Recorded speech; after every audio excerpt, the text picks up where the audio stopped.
各位直播间的观众朋友们，大家好，欢迎来到由斗鱼 TV 冠名星际老男孩主办 SC 凤为您带来全程直播的 WTL 世界星际战队联赛 S4 季后赛的比赛直播现场。我是主持人超兔。那么感谢号角以及 TGIF 对于我们本次赛事的大力支持。And welcome back, everyone. Welcome. It has been quite some time, but in that time, in that hiatus, we have crowned the world champion, the best player in all of StarCraft, and now we are here to crown and find out the best team in all of StarCraft with World Team League. I'm of course your host, Light VIP, and as always, I'm joined by the lovely, the beautiful AsherBro. Hello, AsherBro. Hello. It's been years, Poppy. I haven't casted with you since I was a young man, before I had even played StarCraft. Back in the good days. When we last casted together, we thought Zerg was Imba, Papi. Yeah, we thought Zerg was Imba. We were coughing on each other and licking telephone poles. And it's been so long, Poppy. What? The world has changed. Now we're here to lick each other, Papi. Oh my god. As we are here, of course, for the first day of the playoffs for World Team League. 3 days in a row, Friday, Saturday, and Sunday, chock full of team-on-team action. Oh boy, we've made it through the round robin stage, and now we're at the playoff bracket. Yes, exactly. We have some very exciting matchups all on the way. It feels even more exciting as well coming just out from IAM and feeling like I feel like I am a bit more familiar with all these players now. Oh, and they're doing an interview with Time. Ah, the champion. He's beautiful. Yeah, it's one of those things. I'm sure we can talk a little bit more in depth about the event itself some other time, but of course, Time is the brand new world champion, the crowned best player in the world. No one saw it coming, and because of that, is that going to have an impact in World Team League? You know, suddenly the stonks for KaiZi Gaming, are they going up, Papi? Are they going up? Yeah, I mean, it's a interesting question because having a look at the bracket, they are at the very bottom of this little staircase ladder of a playoffs, but considering how well Reynor did, how well Oliveira did, even how well Spirit did, I mean, I could definitely see this being a team to be watching out for. Yeah, definitely. Like, Spirit is another player who really did surprise and turn a lot of heads in IM Katowice. There's Reynor as well, who did as well as a Zerg could at IM as well. So yeah, I think coming in, I think a lot of people were looking at teams like DPG and Onside Gaming, right? They're coming into this and maybe a DPG Onside Gaming grand finals, but KaiZi, I want to believe. Man, they're going to be coming up to onside and they're going to be like, Maru, no worries. We just get Oliveira to play against him. Easy peasy. the Maru sniper, mate. Let's go. They're going to be like, can we somehow get Oliveira to play against everyone? Can we? Yeah. And then he loses to Maru and Maru's tilted out of his mind. Like, why couldn't you have lost to me before? Smurge, Papi, smurge. Oh my god. But yeah, it's gonna be crazy. Of course, it's a team league match, so these are gonna be best of twos, and that means that one player can't really carry an entire team on their back. We're getting an interview with Cham. Champion. I'm so happy to be here. 好的，那么其实，在常规赛当中，你们最后一轮当中是一个压线出现，同时也是第一次晋级到了一个季后赛，你感想如何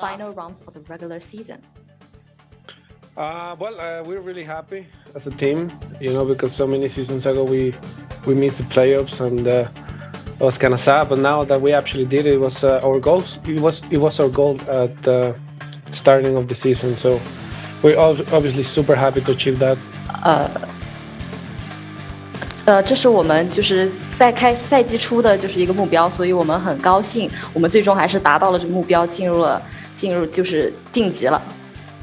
那进入到了我们的季后赛，也要多多加油哦。那么其实，在常规赛里面，样选手打出了比较不错、比较优秀的一个成绩。他的离队会不会对战队在季后赛之旅造成一些影响 ？Played a good record. Will his departure affect GP's playoff campaign?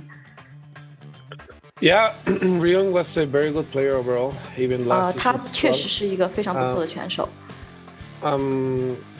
He's been a really important piece on the Team GP. He got so many wins. 他对我们团队是非常重要的。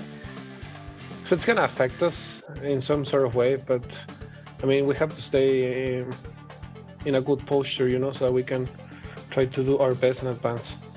对他的离队确实会对我们有一些影响，但是我们还是会尽我所能的，在之后的比赛里做到更好。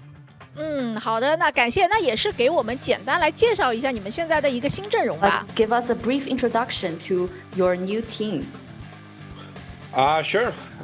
First of all, it's me, you know, as usual. 首先是我。And I'm also glad to introduce Krystianer, a very good cross player. Leenock, very known sir. 我也很就是很荣幸去向大家介绍别的队员。I believe in them, and I think 我相信他们。I think we can do kind of great this match. So, yeah, I trust them. 我相信我们这个队能做到最好，我相信我的选择。对自己的队伍和自己都非常的有信心哦。但是 KZG 的话，其实是在常规赛里面5-1拿下过你们的。那在季后赛的赛制之下，你觉得你们有没有机会复仇成功 ？With the new construction, do you think you have the chance to beat them? Well, KaiZi is a really strong team, you know. We're kind of worried it's going to be really difficult. 我承认 KZG 是一个非常强劲的对手。They have 2 world champions, so they have Spirit who's also a very good player, you know.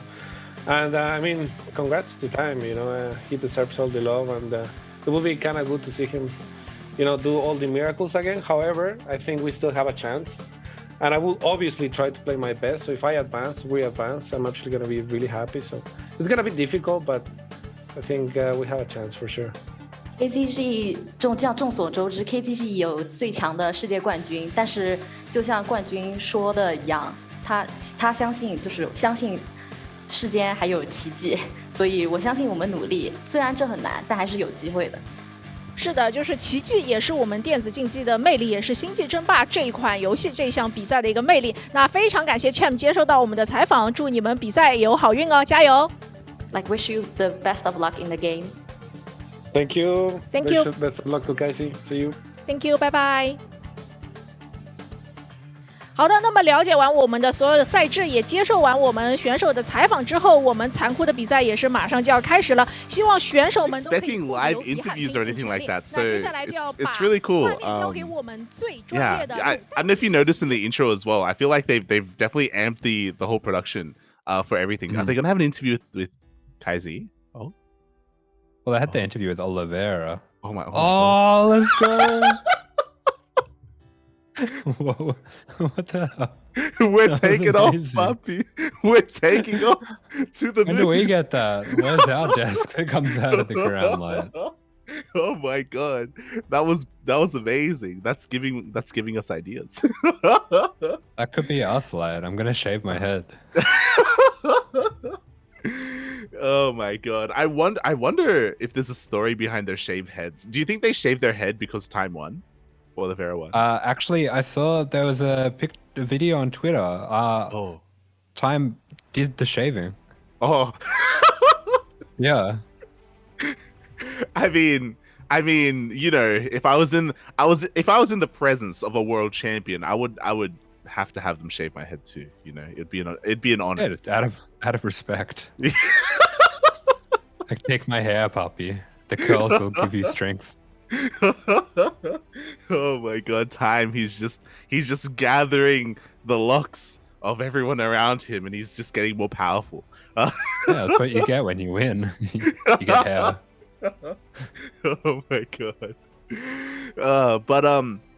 Yeah, they did touch on something that we should probably mention as well. For those wondering, Team GP, we spoke about it during the podcast, but they went through a really massive roster change. In the roster change being that they got rid of everyone except for Cham. So- Yeah. I thought it was kind of funny. Cham saying like, me and all the team were really happy we got to the finals. I'm like, it's just you. Smooch. Yeah, so Cham is the only OG Team GP player, and they have hired mercenaries, and I'm pretty sure they're mercenaries because on social media there weren't any announcements about any kind of roster changes. I'm pretty sure Krystianer is still on Team Blazer as well, like technically. So yeah, did Cham even mention Kung Fu Panda in the interview? I think so. I think he must have, but yeah. So it looks like their lineup's going to be Krystianer, Cham, Kung Fu Panda. They have Leenock as well, but I wouldn't be betting on them playing him. I don't know. Anyway. Yeah, I mean, it's one of those things where Leenock is an AoE player, sure, but like if they give him enough money, like you know, they could make him play. So, yeah, definitely exciting to see Leenock playing SE2 again. You know, I was a massive Leenock fan in the past. Bit sad that he switched to another game, but it's exciting to see him here once again. So they have a very interesting lineup, and not a bad lineup. It's a lot of it does come down to like he's got a crown now. Let's go. Oh, the champion. He's got his hair as well. It's beautiful. Look at the earnings. Oh my god. Powerful. Powerful puppy. Oh my god. So yeah, the ace players, of course, Oliveira and Cham, and we right now we're in the darkest of the lineups. I think that's the big thing. We don't really know who's going to be playing against who right now. So yeah, what do you think about the lineups in general, about the potential lineups? It's going to be rough. I think there's potential for upsets. I mean, if Cham was to go up against, say, Oliveira and maybe Kung Fu Panda up against Spirit, there's definitely potential there.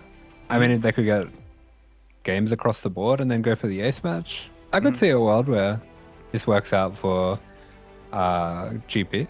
Yeah, and I think if Leenock plays as well, like, I think he's a little bit of a sleeper, you know. I wouldn't. I think he can cheese someone out. Like Leenock, even when he was in his prime, he's not afraid to go crazy. And speaking of going crazy, is this how we're finding out the lineups? Is the bunny gonna pick? Then jump off the desk, bunny. You have your life ahead of you. Oh, who's he gonna pick? Who's he going It's like for? the octopus in FIFA. Oh, he's gonna get the GP. He's crazy, puppy. He loves him. Underdog. He wants he wants to eat the bird. He wants to eat the owl. Oh. It's so cute. Oh, the bunny. Oh, it's a prediction. It's in the predictions. Oh my god, that's amazing. Oh my god. And they have XY doing predictions. He has the most powerful mindset. Of course, he should be doing the predictions. Apparently, XY was casting the Brood War match. There was a Brood War match earlier. Okay. Yeah. So we've got bunny predictions. Bunny. Oh, it's because it's the year of the bunny. Oh, it makes sense. True. Okay. I get it now. Wait, where are we, puppy? Oh, true. Those are our predictions. They've got Crank, they've got Naruto, they've got Indy, and they've got Wardy as well. Makes sense, you know. They're a little bit of the more popular English streamers, but yeah, that's crazy. I thought it was gonna be even crazier, and I thought the bunny was gonna pick who gets to like veto first, you know. Like the bunny picks who wins. Team GP wins. Team GP starts with a 1-0 advantage. It's like, oh my god. But yeah, this is actually it just kind of clicked with me. This is also the first edition of World Team League with the new map pool as well, right? Yeah, I guess so. Oh, there we go. So get some more exciting new maps. We get the patch as well, and I guess our first player for Team GP is going to be Krystianer. Oh yeah, they already revealed the first matchup on Wikipedia. Oh, okay. We don't know if He's going to be going up against a Reynor. Oh. That's a big hexagon. Yeah, that's quite big. That's quite thick. There's a decent amount of 10s in there as well. Reynor. He's a pretty good Zerg player. It's pretty good.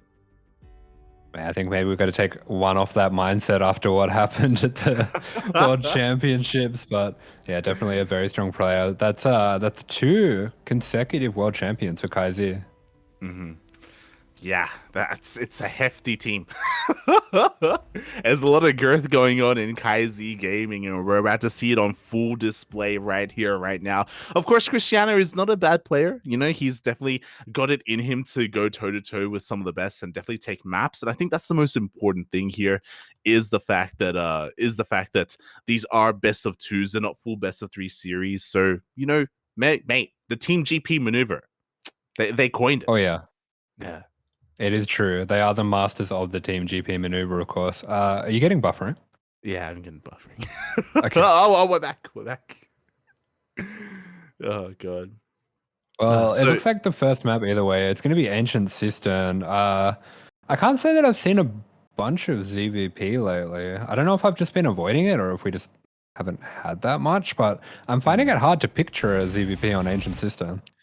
Yeah, we've seen, or at least I've borne witness to a couple of Sky Toss matches. Okay. Were you on the other end? Sorry, I was listening to they've got an announcer. It's like Team GP versus KaiZi. Oh my God, it's amazing. I'm buffering again, but yeah, me too. Okay. I was worried. Yeah, they're pulling out all the stops, mate, all the stops. But pulling yeah, out all the plugs. No, it's the bunny. The bunny got behind the computer. Oh, no. I wonder if it was the year of like what else they had. This is like the year of the rooster. Would they have gotten a rooster in the studio? Like maybe get a rat running around. Yeah, that'd be amazing. Oh, beautiful. As looks like we are now loading into our first game. And spawning in the bottom left-hand corner of the map, it is Team GP's Krystianer making his debut for Team GP. Ooh. Yes, he is. And spawning in the top right-hand corner of Ancient Cistern, we have the Italian Zerg player representing KaiZi Gaming, Reynor. Oh my goodness. Okay. Where are we at, Poppy? I know, it was like my glasses were off for a moment. Yeah. I closed my eyes involuntarily. It's all good. Oh, and pretty interesting. So we do already have our openers. No worker block, no pro block there from Krystianer. So Reynor, he can actually take his natural. Crazy. And Krystianer is going for a Nexus first. Oh my God. And we are not synced up. Give me your time, Poppy. Where are you at? 11, 12, 13, 14, 15, 16, 7. Okay, beautiful. 8. I can see the future. What did you see? Tell me, Poppy. There's a Nexus, and it was first, Poppy. It was before the gateway. It's crazy. Oh my God. Yeah, very greedy opener here from Krystianer, who's taking some risks, but I kind of like this. We were kind of alluding to it earlier. Like, he is the underdog. Team GP, in like period, they are the underdogs here in this match. So you got to be doing something crazy. You got to be doing something a bit out of the norm here. Yeah, absolutely. I really like this. Being on a bigger map as well, and knowing that Reynor, being very confident in this matchup, probably going to go hatch first and just play a pretty straightforward game. I think starting it out, especially the first game, with something a bit out of the norm is the way to go. But here we go, this first overload, going to be dipping in, going to be seeing that Cybercore very late here, and he's going to know that something is up here. Yeah, that he will, and we'll see how he ends up responding to this. I imagine nothing too crazy. Oh, he's rapping already. Reynor, of course, listening to his playlist and just murmuring sweet nothings to himself. It's beautiful. But likewise to what you were saying earlier, I'm really excited to see how Krystianer approaches this matchup. Just because I feel like ZVP has been a little bit in flux recently. There have been periods where like the meta has been really set in stone and like everyone's going like Adepts or everyone's going like the hero style Blink Stalker. Nowadays, it's a little bit more up in the air. Yeah, for sure. I mean, there's quite a lot of different stuff going on. I know Hero was favoring some styles that were quite Colossus heavy, which is not something that we've really seen a lot of since Ravagers have existed, basically. There's been a lot more Robo-based styles as well, like fast disruptor drops, things like that.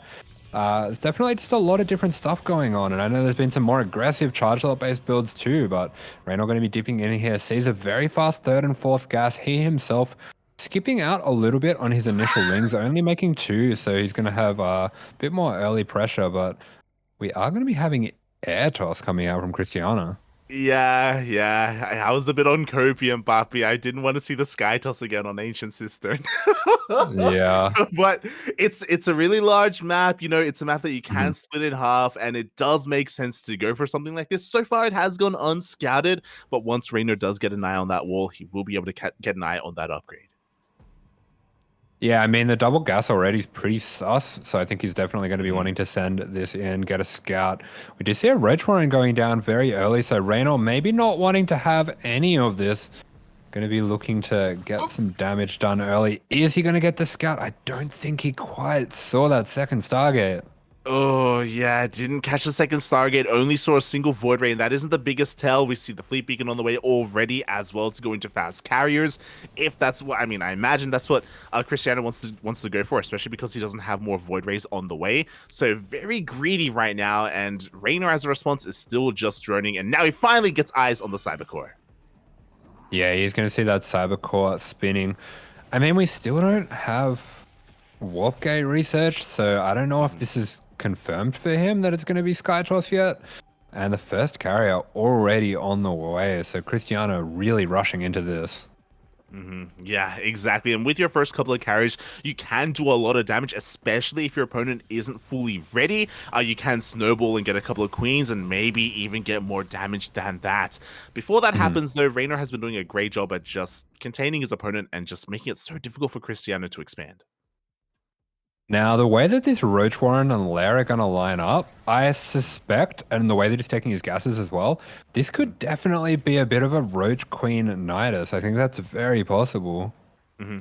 Yeah, definitely. We could see a Roach Queen Nidus. We could even see like Dropper Lords and like you ferry the queens over across the map with a bit of a creep highway. We have options. Instead, Reynor, he's accepting the game, the state of the game. He's going for a Spire. All right, get comfortable, puppy. We're in for a long one. Get the hood on. Yeah, I'm ready to smudge, papi. Put some angsty music on. There's new Linkin Yeah. Park. They're at least one of their B-sides. Yeah. Someone requested that on my stream the other day. I was like, oh, I haven't listened to Linkin Park since like Paper Cut back in 2007. Oh, let's go. That's a banger. But here we go. We're pushing out with the first handful of carries. But mate, look at me, queens. Look at the transfused energy as well. The target firing. The first Void Ray goes down. Yeah, nicely done there. We are seeing Reynor. Looks like he's making use of hold position just to make sure that he's hitting these interceptors. Does get a lot more difficult these days to fight carriers with ground units just because the carriers have priority now. You can see already that the attacks are really heavily split between the two carriers and the interceptors. It's a bit of a difficult change to make use of, and I think people are still getting used to it. Definitely. I think a lot of people were focusing a lot on the like corruptor micro against carriers, but as you were saying, like queens are going to be a little bit more awkward to maneuver or to utilize as well. But at the end of the day, Reynor, he's able to deflect this. He loses, I think, 3 queens in total, but he's got more queens on the way, and he survives long enough to make corruptors.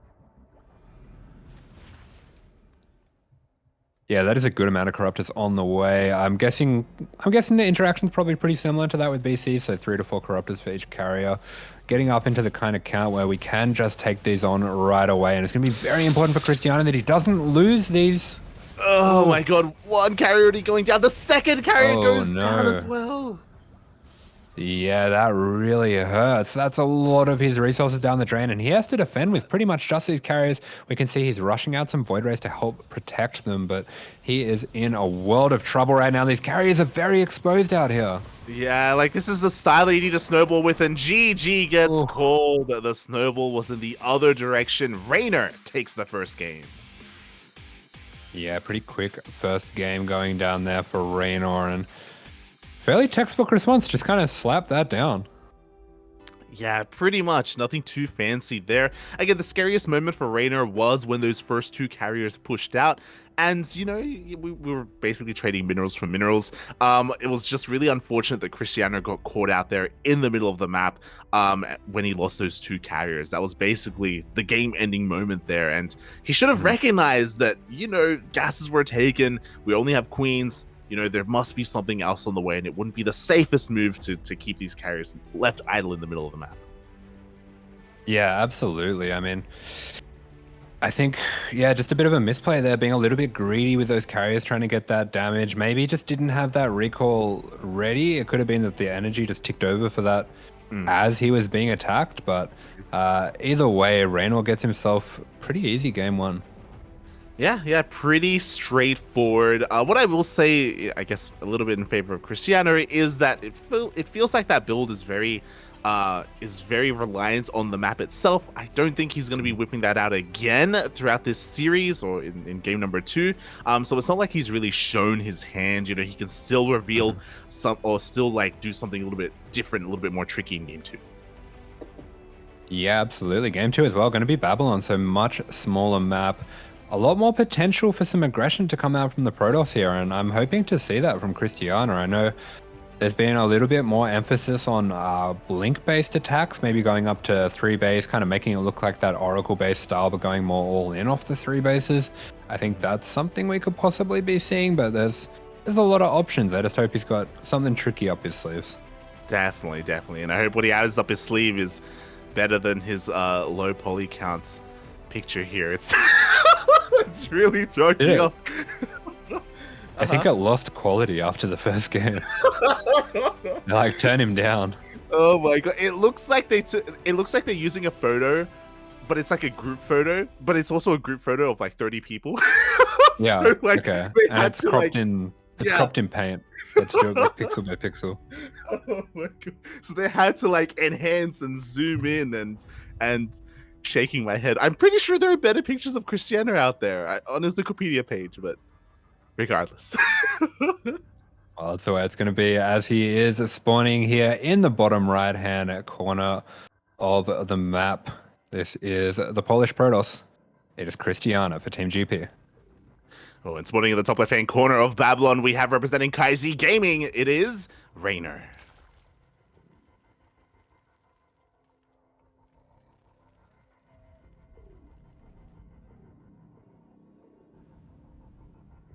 Yeah, here we go. So already a lot more normal. We're seeing the probe coming out to block the first hatchery, so nothing too crazy. This is what we've come to expect in the matchup, of course. Yep. You know, Zerg players, they should never be able to expand freely, and maybe that is the mistake of game number 1. You know, allowing Reynor to take that natural. It's not natural, no, not anymore. Yeah, I mean, Zerg players, you give them an inch, they take a mile. You know, you let them play, you let them win a few tournaments, and suddenly they're riding the patches, and it's just out of control. Oh my god, exactly. You know, like if you let them expand normally, then the game's over. It's just if they have too much. I mean, I have to agree with you there, like. Shaking my head. Oh god, as the game is still getting underway, and yeah, I mean, personally, I'll be shocked if we see another SkyToss opener from Krystianer. Is there anything that you want to see, Asher? I know you're talking a little bit about charge, or maybe like robo openers, or what do you want to see? I want to see 4-gate glaives into DTs. Oh. Into a charge all in. Oh my god. You're an animal. Carriers. and a mothership. Yeah, and a mothership. And 2 Tempests, 1 in each mineral line. Oh my god.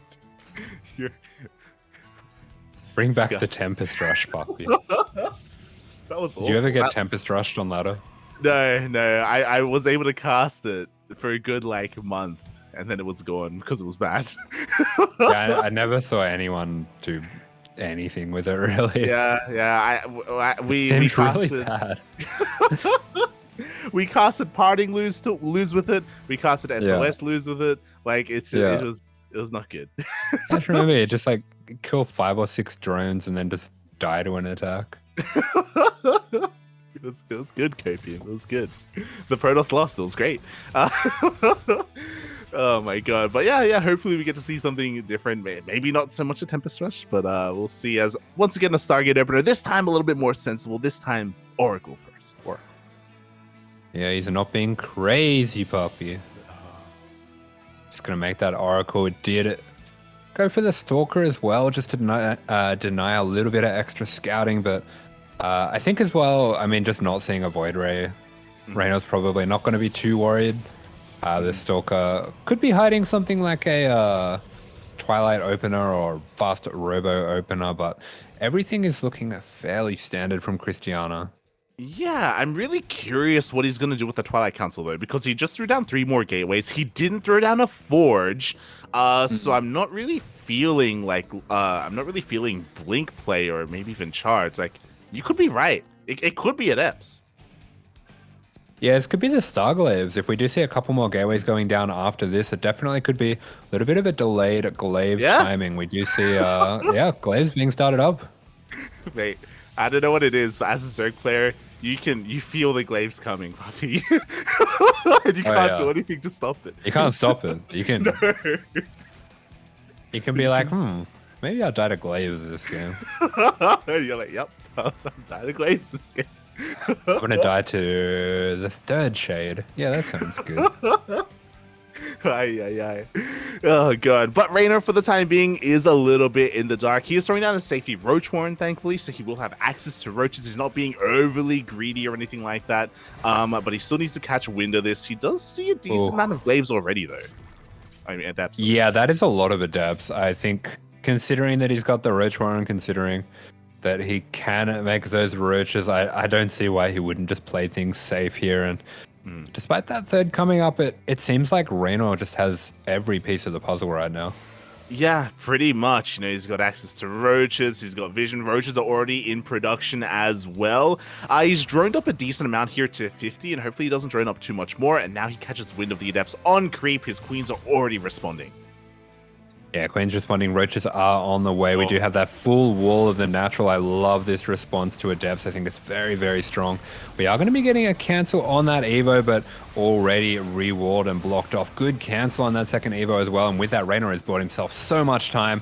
He's killing so many of these Adepts. This has been a fantastic defense thus far. Yeah, though even Roach is waiting as well for the Shade to complete. Only 3 drones have gone down, and that is not enough damage. Krystianer needs to do more than just this. It looks like he's got another wave or a couple more units towards the 3rd base. Then we go another wave of Adept showing up, and hey, more drones are going down. Yeah, there we go. 10 drones going down, a lot of mining time as well. The Adepts have been cleaned up. These last few Adepts just going to be pushed away at this 3rd. But I do worry for Krystianer. He did lose so many of his units right here.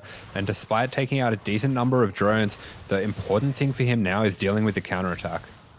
Yeah, exactly. Especially because he didn't open up with a robo with this, so he doesn't have a way to reinforce and keep the pressure up. Now Reynor, has the map control. With it, though, he's actually droning up and working on upgrades. He isn't necessarily working on a massive attack like we thought he would. Where is he? I see something moving. Yeah, I mean, we have the melee on the way. We have a Bane Nest coming down as well. The Oracles are going to be very important for Krystianer here just to get a bit of extra scouting, and there's no Spore at the 3rd.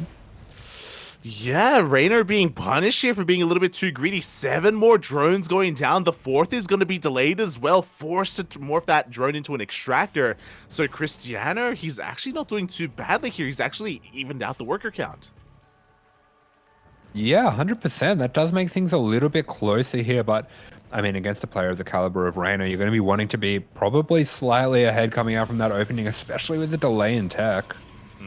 Yeah, exactly. Like right now, Krystianer's at his weakest. He's still waiting for Blink and +1 to finish up. He doesn't really have any splash damage available to him, like disruptors, especially against those roaches. So Krystianer is still a little bit vulnerable, and it looks like Reynor may be done droning. Yeah, I mean, Krystianer, he's got that 4th on the way as well, so trying to use a bit of extra greed just to get himself on ahead. Has charge on the way, +1 just finishing up now too, so going to start putting some pressure on with these Stalkers. He might be able to get a cancel on this fourth if Reynor is not quick enough to respond, but there's a nice run by that's set up there for Reynor. Yeah, he's going to be hitting the fourth base as his own fourth gets cancelled. Meanwhile, Reynor is making nothing but Lings and Roaches behind this. He is content to stay at 65 drones. That is all he has. That is maybe all that he needs. Krystianer, has he caught wind of this? Right now, he's still waiting for charge. He's still waiting and still relying on a mass gateway army instead.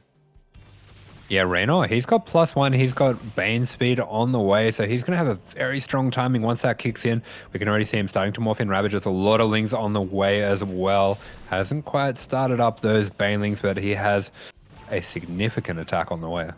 He really does. And what are the defenses going to be looking like? We have a couple of shield batteries, but I don't know if we are really going to have enough here for Krystianer. And again, I don't know how I feel about Ling, Bane, Roach Ravager going up against just Chargelets and just Stalkers, and the Stalkers already kind of getting caught out. Yeah, Stalker's going a little bit too deep here on creep. The Link's coming around for the wraparound, trying to catch that blink. Not quite going to get the wrong side of those Stalkers, but do trap a few. Zealots getting zoned out as well, and this has been a pretty successful attack for Reynor so far. Yeah, that was a bit of a premature overcharge. The overcharge was popped at the fourth base, so it won't be available for the follow-up push. And here we go, 17 Banelings are on the way. Reynor doesn't have that much supply to work with, though, to be fair. Like, Krystianer, his army can still keep up with that of Reynor's.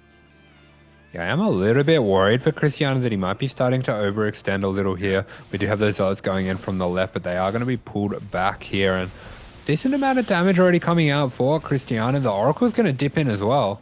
Yeah, the Oracle's getting a lot of damage, but some decent amount of Stalkers are getting picked off at the same time. Meanwhile, the Zealot run-by hasn't really committed yet. Krystianer hasn't pulled the trigger, and he's giving Reynor more time to drone up a little bit and just look to max out. Yeah, looks like this creep on the left is really making Krystianer apprehensive to be sending his Zealots straight in. Doesn't want to throw them straight into a trap and throw them away. Just trying to keep a bit of pressure on, keep Reynor on his side of the map, as we do have +3 on the way as well, so really powering through those upgrades. Yeah, it is on the horizon, and we'll see if he can survive long enough for him to really make use of that upgrade. For the time being, he's going to be skirmishing here with Reynor's army. Finally, he's pulling the trigger with that Zealot run-by, but there's Ling Bane waiting for him. Yeah, Reynor splitting up his army extremely well. Very efficient trade there with the Banelings, and he will be able to push back these Oracles as well. Reynor's defense has been very strong in this game. It really has. And there was a moment where the army supplies were actually quite similar, and I was concerned for Reynor, but now he is maxed out. He has the map control. He's going for a counterattack, and I don't know if Krystianer has enough to defend his bases. Ooh. Yeah, those Banes once again taking fantastic trades with the Zealots. This very large attack going to be pulling him out of position. These Stalkers coming over to the left to deal with this army, but what is there to deal with this Baneling Ravager army? That is so many Banelings rolling on forward. Yeah, exactly. There's not enough army on the ground for our Protoss player. The Banelings don't even detonate because there's nothing to detonate on. There was just nothing for them to do. They pull back. 11 workers are going to go down. Yeah, the Banelings, they have found a target. They will be going for the shield battery, going for these Stalkers as well. A Bile taking down one of their Oracles as well. This fourth base going to be taken out here for Reynor, and Reynor just looks like he is powering through here. Yeah, exactly. The third is going to go down. The fourth is completely isolated as well. Now Reynor can focus his attack on that, coming in from all angles. And it looks like Krystianer is going to be able to fend this off just because the Banelings have run out, but he's already lost so much. Yeah, and I mean, Reynor, he is happy to stand here and trade out. He won't even have to. Looks like he is going to be winning out on this fight almost. But yeah, GG is called. Reynor with a patient defensive game, hitting his timing very cleanly and well. Yeah, GG, well played. To be fair, Krystianer was doing a decent job harassing the mineral lines and getting worker damage. I think we were both surprised that eventually, I think he got 10 drones with his Adept harass, and then he got another 7 with his Oracles. So he wasn't in a bad position after that. It's just, you need, when you're up against a world-class player, you need more than just, hindering their economy a little bit. You need more than that. Yeah, absolutely. But as you're referring to, really nice showing for Krystianer, and especially playing what is a pretty high nerves sort of game. Like, there's definitely a lot on the line here for a player to be brought in to try to get them through this playoffs. Yeah, I think he made a good showing for himself. Yeah, definitely. And maybe we haven't seen the last of Krystianer tonight. You know, depending on how the series goes, we may have an ace match. We may be able to send out and revive one of the players utilized earlier. It's possible. It's possible. I don't know if we want to use Krystianer for that. We'll see. But yeah, not a bad showing whatsoever, and a good start here for KaiZi now with a 1-0 lead in this series. Yeah, absolutely. I mean, a little bit of an expected result, but I don't think that last game went exactly as Reynor might have been expecting. It was a bit more of a close one, but we're going to have to see. This is more what I'm worried about. Who are they going to have for Mr. World Champion 2023 himself? Oh, Mr. Worldwide, the Brazilian Jiu-Jitsu champion. Let's go. Oh my god, Oliveira is gonna be coming up next, I imagine. I don't know if the lineups have been shown anywhere yet. It's a secret, puppy. Oh. Secret Brazilian technique. Man, Wow. Man, I was so disappointed. Not gonna lie, when I was watching and listening to the IM Katowice cast, and when they were when every time they brought up Oliveira, I was so sad that there was no Brazilian Jiu-Jitsu puns. True. I was waiting. Oliveira. I was waiting for the rear naked chokehold, and it never came. Just shows you the superior commentator there. Exactly. I should say I saw it on full display, but they never brought it up in the cast. They didn't recognize it. Yeah. They're like, oh yeah, this happens all the time. It's Man, I was sitting at home. I was just pointing at my screen. It's like 619. You got him with the 619. You got him Are with they gonna the say 619. anything? Oh my god. Booyaka, Reynor booyaka. tapped. He tapped. Reynor tapped. Oh my god. It was just really jarring, it was really jarring seeing and listening to someone cast Oliveira and for it not to devolve into Brazilian Jiu-Jitsu nonsense. That's true. I've never seen that before. Oh my god. One thing to point out, actually, I believe we have a different format for the playoffs than for the group stage. Just having a look over at the Wikipedia, it looks like Reynor's going to be staying on. Is that all kill format? Yeah, I think it's all kill format. Oh my god. Actually, it says WTL format. Yeah, it is all kill format. Oh, that's crazy. But with the 1-1 eliminations, yeah.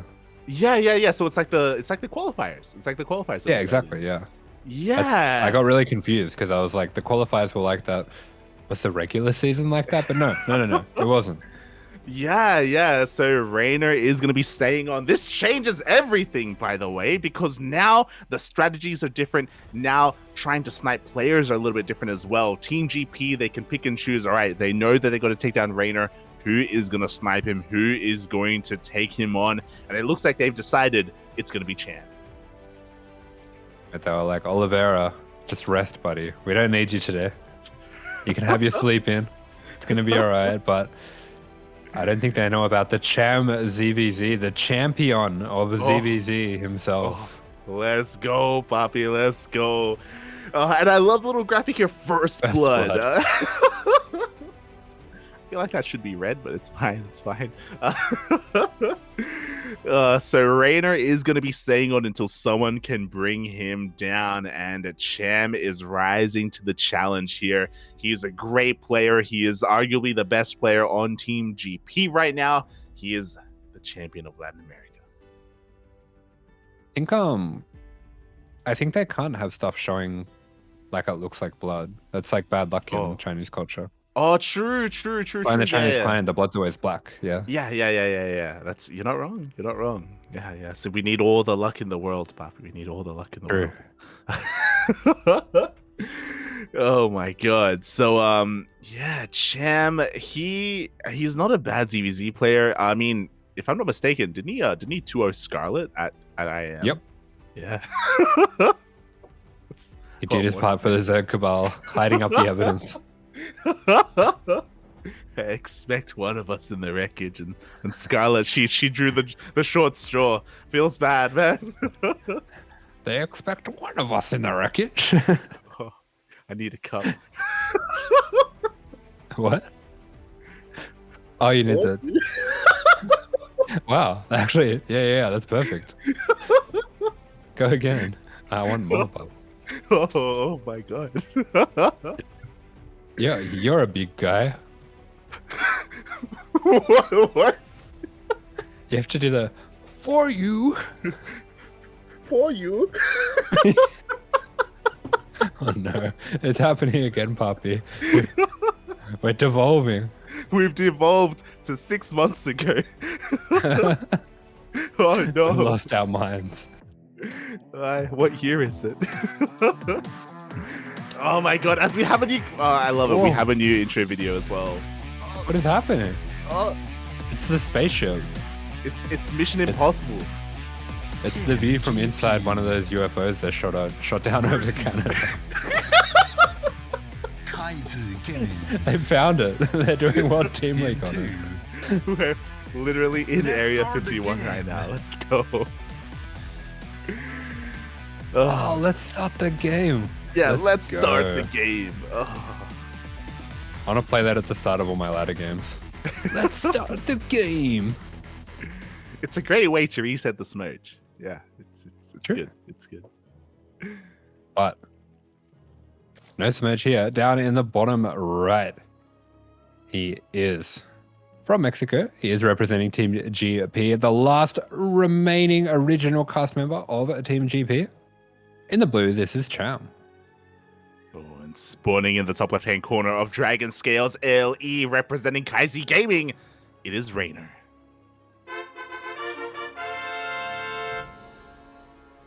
My stream has stopped. So yeah. Don't you love casting WTL? It's great. It's so Yeah. smooth. There's never any stream issues at all. The overload flew over Hojo. Oh, Hojo, let's go. Okay, I'm at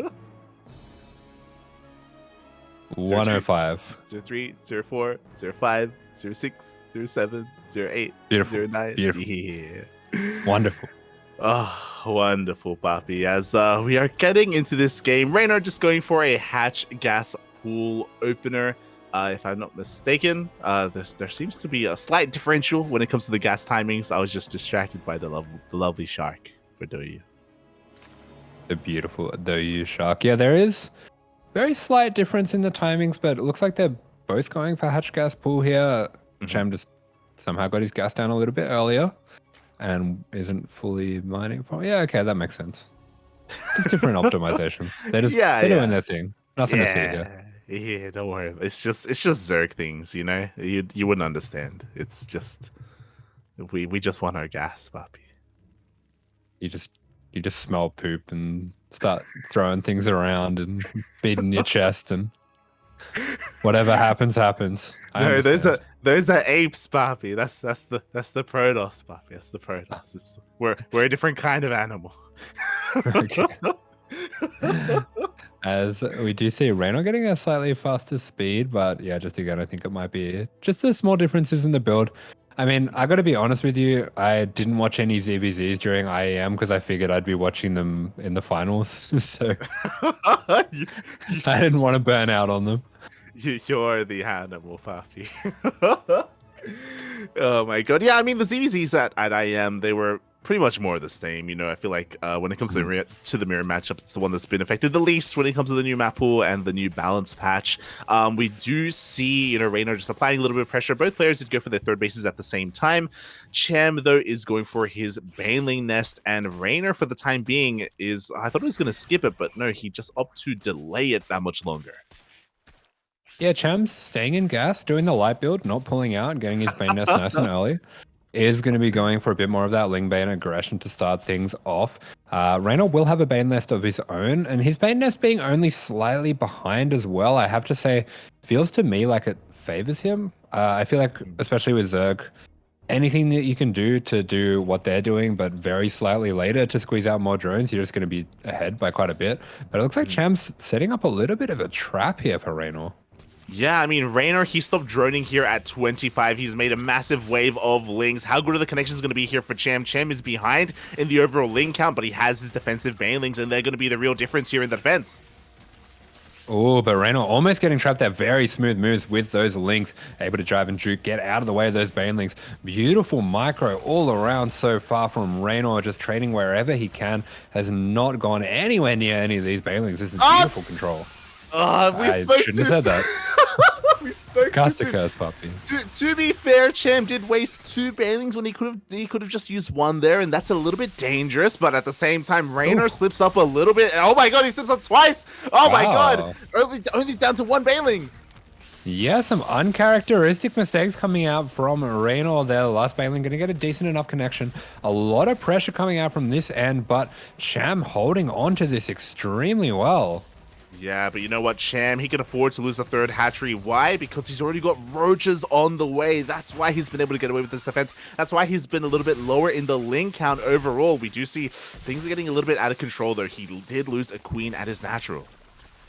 Yeah, but there we go. That's they're going to be going down. The queen going down as well. These banelings still here, still need to be cleaned up. Some drone damage would be very nice here for Reynor as well. Just sending a couple of lings over just to hold those roaches as well. That's some beautiful control coming out from him, but he has to make this work before the roaches get across the map.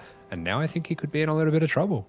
Oh, that was some sexy drone drilling from Cham, by the way. He was drilling his heart out there on those mineral patches, and then he even went for an Evo chamber block. But I spoke too soon because 10 drones just died in the main. God damn it.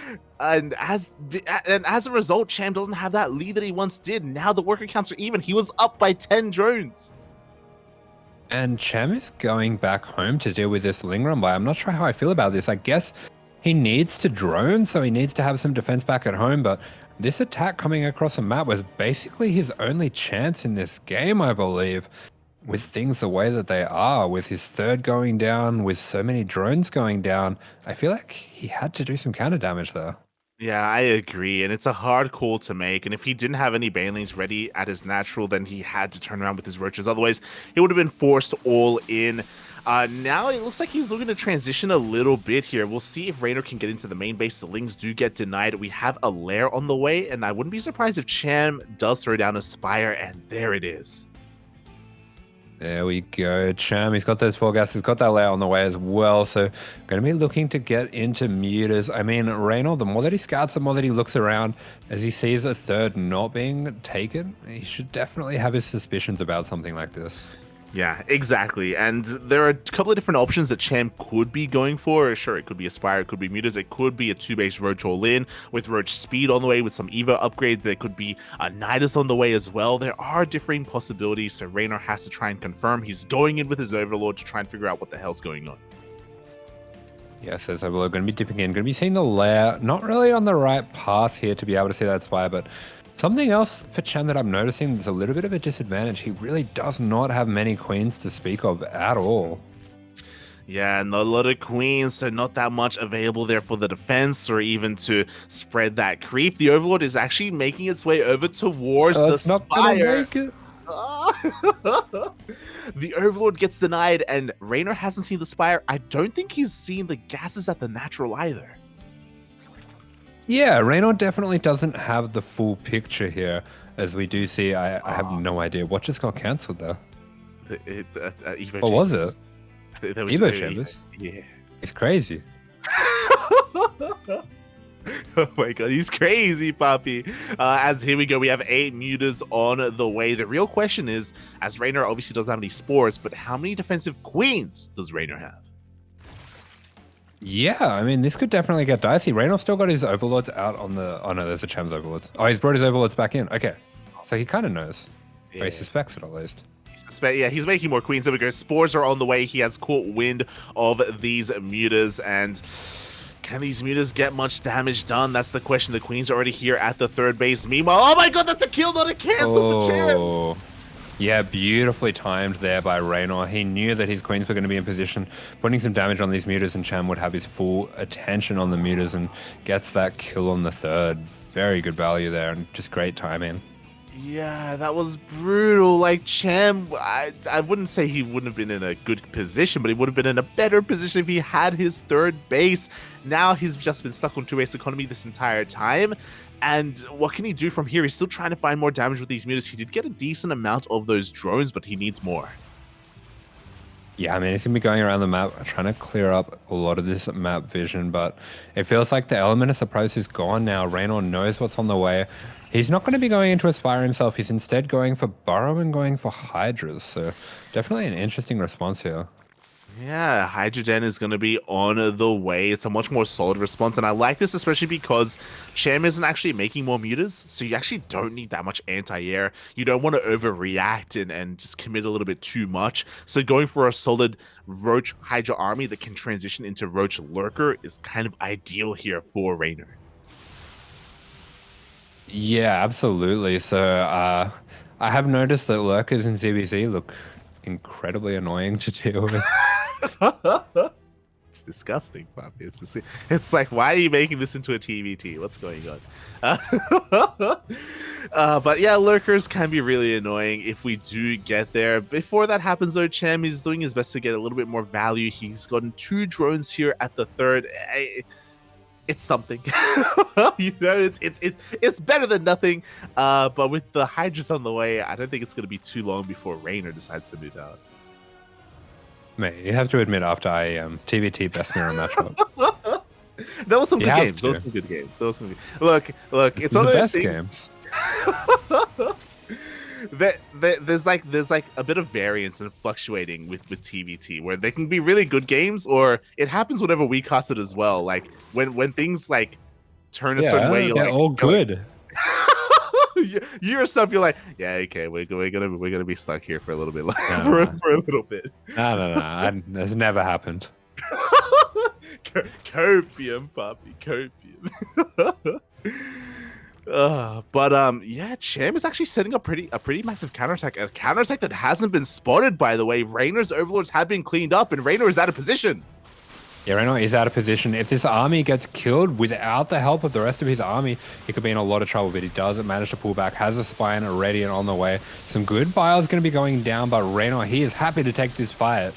Oh, yeah, he is, but he's taking a lot of biles here. The base itself, the hatchery, has taken quite some hits as well. Cham isn't taking a bad fight. The mutas are coming in to help reinforce, but it looks like, does Reynor have enough? Just barely is forcing this back. Yeah, really awkward time for Reynor as well, though. His +2 kicks in now, but half his army's gone, and he is eating some serious biles right now. Yeah, a lot of biles have been connecting, even here on the eggs as well. Cham is pushing through. He has to be careful. He's losing his Roach buffer, and he doesn't want to be losing his Ravagers. And there we go. As soon as the Roaches fall, he does turn around. Yeah, so just going to be closing that little drawbridge there with those biles getting on and out of there, but not a bad defense for Reynor, and considering that he has his 4th up and on the way, definitely feels like Cham was very all in on this, and he has to get the cancel on this 4th. Yeah, and he's coming on in once again. Reynor, he's out of position, Papi. He's not where he needs to be, and Cham is looking to dive on this hatchery, and he will get a kill.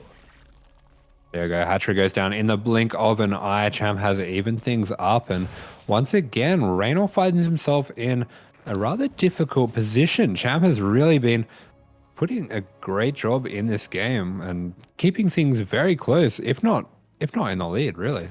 Yeah, he really has been doing an impeccable job here against Reynor, especially considering how long he was stuck on 2 bases. The worker counts they're okay, you know, they're not quite even, but we're getting there. Cham right now has the map control. I wouldn't fault him for trying to throw down a 4th base behind this, but right now he is hyper-focused on nothing but Roach production. Yeah, there you go. So I guess Reynor cancelled that burrow earlier on to get that Hydrogen out faster. He's going to be getting it now. Getting that drilling clause. Not drilling clause. That's a mine upgrade. Tunneling clause. That's the one. Tunneling clause on the way. So we'll have the option to go for some nasty harass. This is a move that I've seen Cyril doing this in ZBZ quite a bit as well. I think it can be very effective. Oh, it really can be because it can be so difficult to split up your Roach army here as the defending Zerg player. Because we do have Tunneling Claws and Burrow on the way, it does tell us that Reynor doesn't really intend to transition into Lurkers or Vipers. He's really focusing on just pure Roach Ravager at the moment. But Cham, he's sharking around. He's not looking, Bob. He's not looking. Oh. He wasn't looking. He pace attacks a lot of those roaches going down. Cham jumping right on top of that, and it kind of feels like there's been a bit of a reversal of the roles here, where Reynor almost putting himself into an all-in position himself, not really looking to get a fourth at all. Yeah, and now I worry for Reynor because he's going for a bit of a counterattack, but I feel like he needs everything here at home to defend. Without all those roaches, I think Cham smells weakness. Yeah, Cham, he smells blood. He's going to be charging on in. Has a beautiful setup with the Roaches and the Ravagers. Ravagers on the left looking a little bit exposed, and Reynor taking out the reinforcements as well. Just needs to make sure that he doesn't lose too much back at home. Oh, exactly. And it looks like Cham is trying to break on through. He barely is breaking on through at the third base, but the reinforcements pop out of their eggs. And it looks like Reynor has enough to defend. Yeah, reinforcements coming in from the rear, going to be sniping down plenty of those Ravagers. Only 3 Ravagers left. Feels like Reynor a little bit of momentum on his side now, and it looks like as well very heavily in his favor with the supply. We do have that Overseer over the top of the Tunneling Claws Roaches, so he does see it. He definitely sees it. He sees it, he knows, and Cham is running out of steam, unfortunately. Like, he's been stuck at 44 drones for a long time. He doesn't have a 4th base, and he doesn't have the economy to rebuild what he has lost. Defensively, you know, maybe he can take some fights here and there, but Reynor definitely has the advantage right now. He can see you, puppy. Oh. You're hiding behind your hand. You need to hide behind a big tree. Just because you're closing your eyes and you can't see me doesn't mean that I can't see you. It's this is not how it works, Reynor. Oh god. But yeah, Reynor, he's just threatening here with his Tunneling Claw Roaches. He's just threatening to dive in. He hasn't pulled the trigger yet. Instead, I kind of like this Reynor. He's just expanding, taking another base, you know, looking to stabilize himself. Yeah, Reynor definitely playing very technical, very safe. Isn't going to be, you know, going for anything that could potentially lose him the game when he already has the advantage. I mean, this is meant to make it difficult for Cham to take a 4th, which it is. So why throw away your roaches? Yeah, exactly. So hopefully he doesn't. We'll see. We shall see. As right now, Reynor, he's even just getting a couple more of his upgrades as well. I believe he has 2-2 now with that carapace. Cham is just trying to catch up with his armor upgrades, and Reynor is looking to punish this 4th base. He cannot allow Cham to get back into this game. I know what you would do, like, you would make some Hydras, you'd snipe the Overseers, and then you Tunnel Claws, and he can't see you. The detection's gone. It works, Papi, it works. Oh my god, as Cham moves out, Reynor moves in for a counterattack, and now it looks like Cham is 100% all in. What you see is what you get. He has to try to end the game with this Roach army. Yeah, Reynor going for that Roach harass or natural. In the buff, in the nude. What? Not going to be using those Tunneling Claws. He's going to be sending them in. Raw roaches. He's exposing himself, Papi. He can hide, but he's not. Oh my god, he's striking on top of Cham. Wow. That's cool. I don't know. That doesn't dodge the bile, so does it? Wait, does this work? Oh, there's no detection. It works. There's no detection. Yeah. He did it. It's crazy. He did the light maneuver. Oh my god. It looks really weird, but it does work. And with that, Cham, this is all he has left. Oh, nice biles there on the ramp, but it's a great way to bypass the ramp, right? Otherwise Reynor would have a really awkward time pushing up into him. So really nicely done. GG gets called, and Reynor takes the first game. GG, but that was a close game. I think Cham definitely had him in a little bit of trouble in a couple spots there, and Reynor's going to know that he is up against a formidable opponent here. Oh, yeah. There were moments where Cham, he had Reynor on the mat. He had him in a chokehold. We thought that he was going to pass out, but Reynor, he was able to break out of it, break on through, and the reversal, Papi. The reversal. Oh. Hey, Reynor doesn't give up. He's a believer in tap or snap. You gotta snap my arm. I'm not giving up. Oh my gonna- god. Not gonna tap to none of that. You gotta kill me. And yeah, he was able to come back in that game. I say come back like it was really close. Like props to Cham here. I know that a lot of people put a lot of stock into Reynor for a good reason, but Cham looked good there in that first game. It didn't look like there was like a massive skill disparity between the players. Yeah, absolutely. I mean, even in that early game with the Ling Bane control, it feels like Cham got the upper hand there. Yeah, he was just straight up better. he just had better control and better micro when it came to the Ling Bane. So It was a light game. Win the Ling Bane war and then die. True. Look. I did used to study Cham replays back in the day. That used to be a thing. I did learn from Cham back in 2018. Whether that's a good thing or a bad thing, we'll see. As we're getting into game number 2, and game 2 is going to be on Gressvan. Yeah, there we go. Gressvan's been kind of the dark horse map. I wasn't too happy about it. I thought it was going to be a bit of a rough map to play on, a big nasty Zerg map, but it's actually turned out to have by far the most fun games that I've been seeing pretty consistently. I think it's been a really, really good map in IAM. Yeah. I mean, I hear you loud and clear, Asher. You're basically saying Terran map, papi. Kappa. But Gressvan has been it has been a lot of fun. It has been really great. We have seen amazing games, and I look forward to see more of it here in World Team League in this ZBZ. And Reynor, after game 1, mate, he's got to be feeling a little bit rough after that. Yeah, because this player in the top left-hand corner for Team GP, Cham, he made it pretty tough for him. He did, and spawning in the bottom right-hand corner of Gressvan, representing KaiZi Gaming, we have his opponent, Reynor. Oh. Let's go, and because of game 1, because Reynor's already taken a game, unfortunately, Cham, he is already going to be knocked out in this series.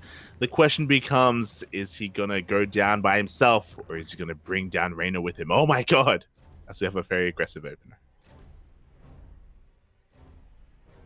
Yeah, for Reynor. Yeah. He's getting tired. He's had enough of this. He wants to go to bed, Papi, as Cham is going for a hatch gas pool. Reynor went for a gas pool hatch opener. It's the light build. It's the light opener. Oh, is it? Yeah. Actually? I always forget how it goes. It's gas pool hatch. Okay. Yeah. Gas pool hatch. And with this, it does lead to very fast link speed. We'll see if Reynor commits to the aggression, and we'll see if he stays in gas or if he pulls out of gas to see if he goes for a Baneling Nest or not. He pulled one out. Is he going full live VIP? You pull one out, don't you? For the Bane Nest? Yeah, you pull one out for the Bane Nest, yeah.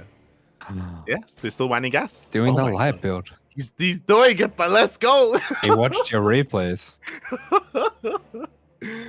Oh my god. So Reynor is getting giga-fast Ling speed. He didn't pull out of gas, so he should be throwing down a Baneling Nest as soon as he gets that 50, but we'll see. Yep, there we go. Baneling Nest is thrown down.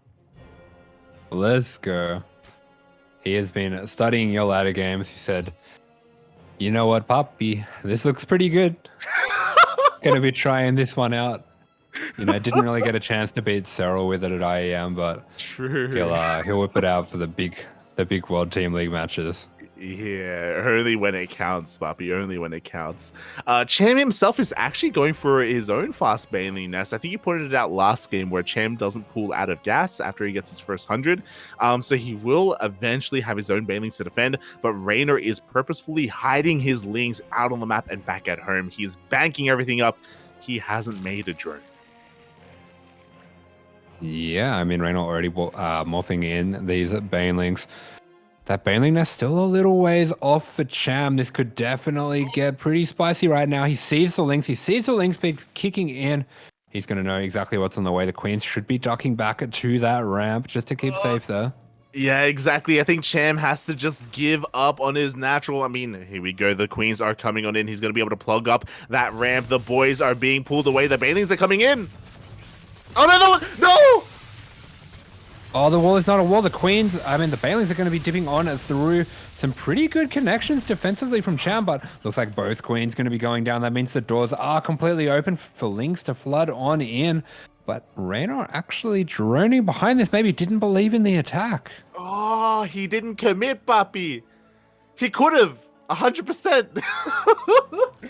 Oh my god, Reynor, he didn't commit. So even though that was pretty disastrous for Cham, the wall wasn't a wall. The Queens weren't touching tips as they should. And we saw the surrounds. He wasn't really punished for it. Yeah, I mean, it wasn't the light build because he's making drones now. This is too many drones. You're not meant to have this many drones. He doesn't know how the game's over. How to do it. Oh my god. As now Cham has a little bit of momentum his way. He's going for his own counter attack. Banelings are going to try to zone this back, but it looks like Cham doesn't have enough links. He will be forced to back off, and he's going for a Roach Warren. Yeah, Roach Warren goes down, extra gas coming down as well. Very impressive drone micro coming out from Reynor as well, keeping all of those drones alive during that attack. So you can see that speed really paying off, but a few more going to be going down. Good connections with that Baneling there. Yeah, exactly. Nice follow-up with those links as well to focus down those weakened drones. Meanwhile, 3 more Banelings are looking to waddle in as well. Can they find their connections? Reynor, he is going to be able to pull back. There you go. The links go in. Banelings come out. Can't explain it. And very good connections there for those Banelings. Yeah, Cham trading so well behind this. Reynor still continuing to drone on up. Cham is making a wave of wings. Maybe a little bit paranoid that he lost a little bit too much, or maybe looking to just keep up that aggression. I mean, he knows what he's doing. He's crazy. He's not making any more drones. And I mean, he still does have the drone lead. He has that third up and on the way. Reynor's third going to be finished, so does have access to a little bit more lava. But Cham has his roaches on the way. Once again, going to be much further ahead on the tech in that way. And it does just seem like the way that he prefers to play in the ZVZ. Yeah, definitely. And oh my god, Reynor once again slipping up with his control. 2 Banelings go down for 2 links. And I was going to say that Cham has to be careful because even though he has a lead right now, his army is looking a little bit fragile against the defensive position of Reynor. But Reynor, mate, the Baneling control, it just hasn't been there today. Hey, Reynor is in some serious trouble. I mean, he does have these roaches starting up defensively with that defender's advantage as well. They should be ready in time for the roaches of Cham. This is a very large map that he has to traverse across, but either way, it does feel like Reynor's in a bit of trouble right now, especially if Cham fully commits to a follow-up here. Exactly. Reynor, he needs all of his queens. He needs maybe even a spine crawler as well to hold on to this ramp. He will have the high ground. He will be in position, so he still has the defender's advantage, but Cham has the supply advantage. Yeah, Cham, he does not care. He's going to be charging straight on up. Good control coming out from Reynor. Going to be snapping down those Banes before they can make any connections. The extra roaches are going to be coming in to reinforce for Cham, but of course, Reynor with that defender's advantage, with those queens in position, he's going to be a tough one to break.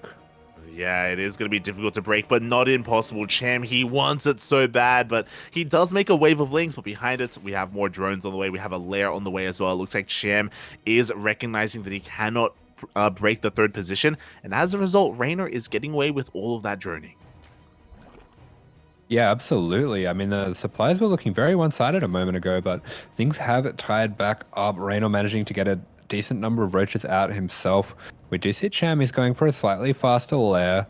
I'm not sure if he has those extra gases down yet or not. I mean, last time we saw him play this style, he did go into mutas quite quickly, and with those extra 5th and 6th gases going down, I think that might be the case again.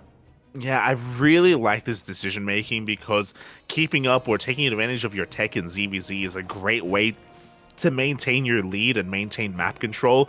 It's something that Cham does quite often where he forgoes Evo chambers and upgrades for something like this, for something like Aspire. Yeah, and I mean, that will have a big advantage. Mutas can be very oppressive in ZVZ. He can clear up all those overlords that are covering those very important push paths. And With all that map control, can set up another nasty roach attack. Oh my great god. scout. Wow. Yeah, one single Ling lived to tell the tale, and it was an important tale. The Spire has been scouted, and as soon as it got scouted, Reynor, he is sending everything across the map. Oh, Poppy, that's illegal. I have to kill you. It's not allowed, Poppy. It's not allowed. Meanwhile, Banelings almost find the perfect connections at the third base of Reynor. Meanwhile, his Roach army is pushing through the middle of the map. Cham caught with his pants down a little bit here. Does he have enough to hold on? He does have a lot of roaches here. I mean, Reynor going to be doing a very good job splitting up his army, trying to shoo away this army on the right side. The reinforcements going to be dealing with the Ling run by, and that does mean he has a lot of potential to get some damage done with this fight. Cham starting to whittle down the numbers. Looks like an even trade here, but the drones are being pulled, and the reinforcements have arrived for Reynor. Exactly, like Cham was banking up for the muta switch, and this was when he was at his weakest. 16, the entire mineral line is going to be going down, and it looks like Reynor has a little bit too much. The reinforcements are flooding on through, and Reynor is breaking the third. He is breaking the third. All the drones on the third have gone down, so even if he doesn't break through with this attack, it doesn't matter. He is so far ahead in the economy. He's going to be committing those Lings just to take down that hatchery while the roaches trade out. They should be able to get that quite easily. Down it goes. Yeah, third hatchery goes down, and now Cham, like, he was looking so good. If that scout was denied, then honestly, it's possible that Reynor wouldn't have attacked when he did. He would have been a little bit more complacent and a little bit more focused on droning and teching. And now Cham is all in. Unfortunately, he's not going to be able to make use of the Spire. That is a beautifully timed Ling run by as well. Players like Reynor, they just know to keep the pressure on whenever they are ahead, even if they're being attacked, and it's really beautiful to see. He's going to be pushing this attack back as well as he can, but definitely has to be careful with all these Ravages here. Yeah, he does have to be careful. You know, Cham's going to be able to buy down some of these Overlords and trade efficiently against those Lings. But now that the Roaches are out, Cham is being forced back once again. And it's just a numbers game at this point. Cham is stuck on 2 bases. He's trying to take a third. But as he tries to take a third, Reynor shows up once again with Lings. You see that 1 HP Overlord just overlooking the Roach fight, hoping those Biles don't come anywhere near him. He is, of course, allergic to Biles and will instantly explode. Yes, thoughts and prayers to that Overlord. Meanwhile, Reynor trying to be a little bit cheeky with these Lings. Oh my god, he avoids the Roaches. Is he able to morph them in? It's the NA Banelings where you see them, but will you remember? Oh my god. Yeah, like Cham went in to hunt them down, but then they weren't there. So now Cham thinks he's crazy. He's like, wait a minute. Okay, he found them. Reynor's gaslighting him. He's doing the light VIP maneuver. Yeah, it's like, what do you mean? Like, I didn't make any Banelings. What do you mean? What are you saying? You made Banelings in my base. He said, not the Banelings you're looking for. Thankfully, Cham, he didn't fall for that trick. You know, he was not gaslit. He is fully aware of what's going on, and he's able to shut down those Banelings in his base. But meanwhile, Reynor, he's just been macroing back at home, and now he has a massive supply lead. Oh my god. The 2 Banelings are sitting in the corner, and they're like, it's Valentine's Day, Cham. Give us some privacy. Get out of here. Close the door. Close the door. GG gets called. Reynor will take game number 2. We'll take down Cham 2-0 and stay in this World Team League match.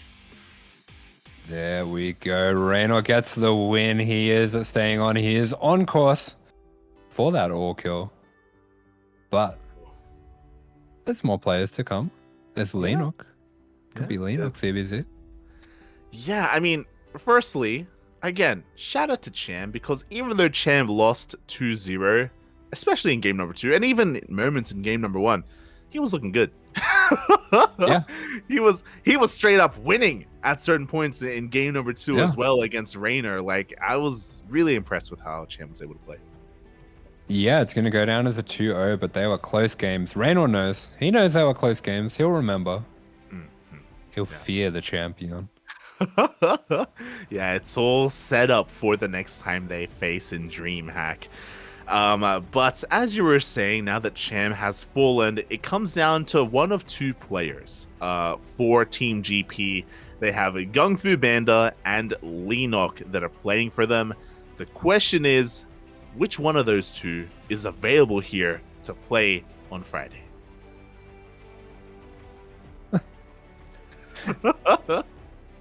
Yeah, Leenock, he's got to build. He's probably in an AoE game. You know, he started a game at the beginning.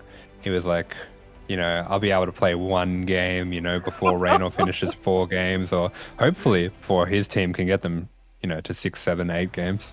Mm-hmm. But he's still in the feudal age, puppy. He's building his advanced scouts and his archers. He says, "Wait for me." He says, "I have to kill Marine Lord." He says, "Wololo." Oh, I didn't even think about that. I mean, what if they load into the game and Reynor, you know, he picks Zerg, Leenock picks Zerg, and then Leenock Wololos Reynor's units, and then Reynor's fighting against KaiZi, and then we get Reynor versus Oliveira again. Oh, there we go. You just need to get that priest out. You need to bless your opponent, and you suddenly take control of them. That's that's how it works. Convert Reynor to Team GP. It's the Team GP advanced maneuver. The advanced maneuver, Papi, when you steal your opponent's players. You get clean swept by the ace player, and then you convert him. Oh my god. Well, that is what we are waiting for here. It looks like in this kind of downtime, they're kind of showing off the war chest there. You love to see it. Mine is off to the side as well. Yeah, it's really cool actually. Like, we don't get a lot of card. Oh, I have a Is it on the pillow next to you on your bed? It's under the covers, mate. It's oh, God. You did well today, Papi. Rest. Kiss it goodnight every day, every night. Little kiss on the cheek. Proud of you, son. Oh my god. You're like, where's the Stardock card, huh? I don't see no Stardock card. If there was a starter card, I would neglect it as well. Be on the ground. Behind the dresser. Search. Feels bad. There is a starter card. There is the true. I can print that out on an A4 piece of paper. I can make that a reality. Oh god, but yeah, I was gonna say that it's just really cool because we don't get a lot of StarCraft merch nowadays. You know, there was a time when we had like the Carbot merch store and we had like plushies that weren't on a timer. You know, like we were spoilt a little bit. Nowadays, you know, you got to get that merch when you can. And for those who don't know, if you want your own WTL war chest, hey, Hodja. No. Let's go. Discord. You can join the WTL Discord, and the admins there have got you covered when it comes to the step-by-step process on how to get your war chest. And what about the Oliveira shirt?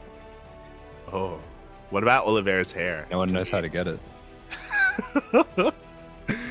Yeah. I mean, shout out to Kuro. We can talk. I think we're going to talk about it during the podcast, like more in depth. But Kuro actually has an Oliveira player card from Katowice, from IEM. That's sick. So sick. Sell it on eBay. Yeah, apparently she kind of got it because they were splitting up the booster pack like amongst the admins, like when on like day one. Yeah. And like no one got it. So she's like, okay, I'll get Oliveira, okay, and suddenly he's I'll take Oliveira. The stonks, Buffy, the stonks. Oh, worth it. So yeah, that's another thing that's a bit of a shame is that there were IRL cards at IEM, but wait, ESL, just sell it. Just put it on the. People would buy them, Poppy. This is what I always say about like all the portraits, like the caster portraits and the player portraits on the Blizzards, on the like in game and stuff like that. I'm just like, I'm so dumb. I can't afford it, and I will buy like all of them. Just let me. Let me give you money, Poppy. Let me give you money. Feels bad, man. Feels bad. So they do exist out there, and I'm sure there are people that were live at the event that are selling them on eBay. So technically you can try and buy them that way, but yeah, feels bad, man. Feels bad. Should raffle it off Raffle la rifa, papi, la rifa. to save the ducklings. To fund Vindicta's copium addiction. Let's go. Yeah, we'll make it work. Meanwhile, I'm a little bit concerned. Usually we don't have an extended break like this, unless like a player isn't there. They're trying to talk Leenock into it. I told you, he's in his AoE game. Yeah, He's like, Mom, not now, Mom. I'm in a game. It's an online game. I can't pause it. True. They just don't understand, Papi. They don't understand. They want you to pause StarCraft, and that's not how it works. I mean, we technically can, but here he is. Let's go. Let's go. He finished his game. Way. Well, here it is. It's gonna be Leenock, and pretty decent score considering he hasn't played StarCraft in a long time. Yeah.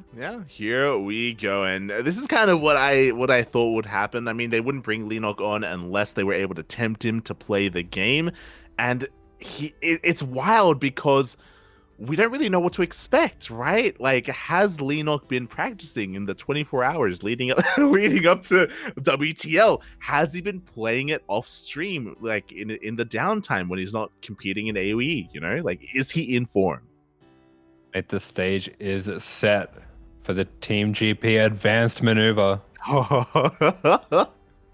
Will Reynor be playing for KaiZi at the end of this game? It's all on the line. Or will Leenock be playing for KaiZi at the end of this game? He wallows him and then just swaps shirts with him and then sends him back. Let's go, Papi. Let's go. The players are ready, and we are going to be loading into our third match here. Ooh, and because of the all-kill format, reverse all-kill is possible. Versus KaiZi Gaming. Game 3. Let's get the show on the road. Yeah. Let's get the show on the road. I hadn't heard that before. Live? Like, I don't think these are voiceovers. I think it's like live. Anyway, here we go. In the bottom right-hand corner of the map, I can scarcely believe it myself, for Team GP, we have Leenock. Oh my! Welcome back to StarCraft, because spawning in the top left-hand corner, representing KaiZi Gaming, going for the 12 pool, it is Reynor. Mate, Reynor is skill checking him. He's like, you don't have to deal with this in Age of Empires. Your slow old man hands are not going to be able to keep up. Yeah, the only thing you do in AoE is what, like scout harass with like your one unit, mate. What are you gonna do about 6 lings, 8 lings, mass lings, papi? Well, we're about to build a find tower. You can't militia your workers, papi. It doesn't work that way. Oh my god. So yeah, this is gonna be really interesting. This could be over before it began. Leenock, are his hands fast enough? Can he react? Can he defend against the 12 pool?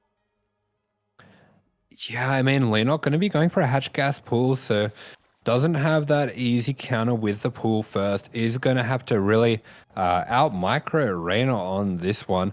The only thing I'm left wondering is Reynor going to pull the boys as well? I haven't seen a 12 pool dream pool in a while, but no, it looks like he's got that expansion down. So just going to be macroing on out of this, trying to get that small lead out from this 12 pool. Making quite a few lings as well, but we're waiting to see, is Leenock going to be sharp with the response? Yeah, that's the question here. I mean, the lings have been spotted, and this hatchery is going to be under threat. Leenock, he's going to have to pull the boys here to fight with his lings together to be able to hold on to this hatchery. Already a lot of DPS being dealt here. But Leenock, you know, he's a veteran StarCraft player. I expect him to know the response. 12 pools have been around for a long, long time. That's not enough drones. That's not enough drones, yeah, that's not enough drones. That's not enough. Oh, no. Boy. as this is not a good start here for Leenock. He's going to be losing more drones than he should have, but the Lings do come out, and they're going to be able to force this back. This hatchery is getting disturbingly low. Oh. Yeah, Reynor, not really sure if he wants to commit on the hatchery. And I mean, we were questioning the defense, but it's gone quite well here. We're seeing a lot of those Lings traded out. Only 2 drones, 2 Lings. I think Leenock's actually managed to do it. That was quite impressive. The drone drilling was what was on point, mate, for Leenock.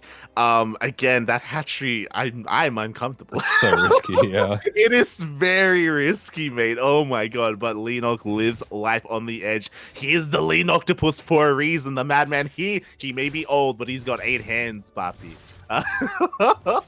As he's going to be able to counterattack a little bit. I say a little bit. I mean, there are plenty of queens here to defend. Leenock is going to maybe try and get one of these drones and at least get a scout in the main.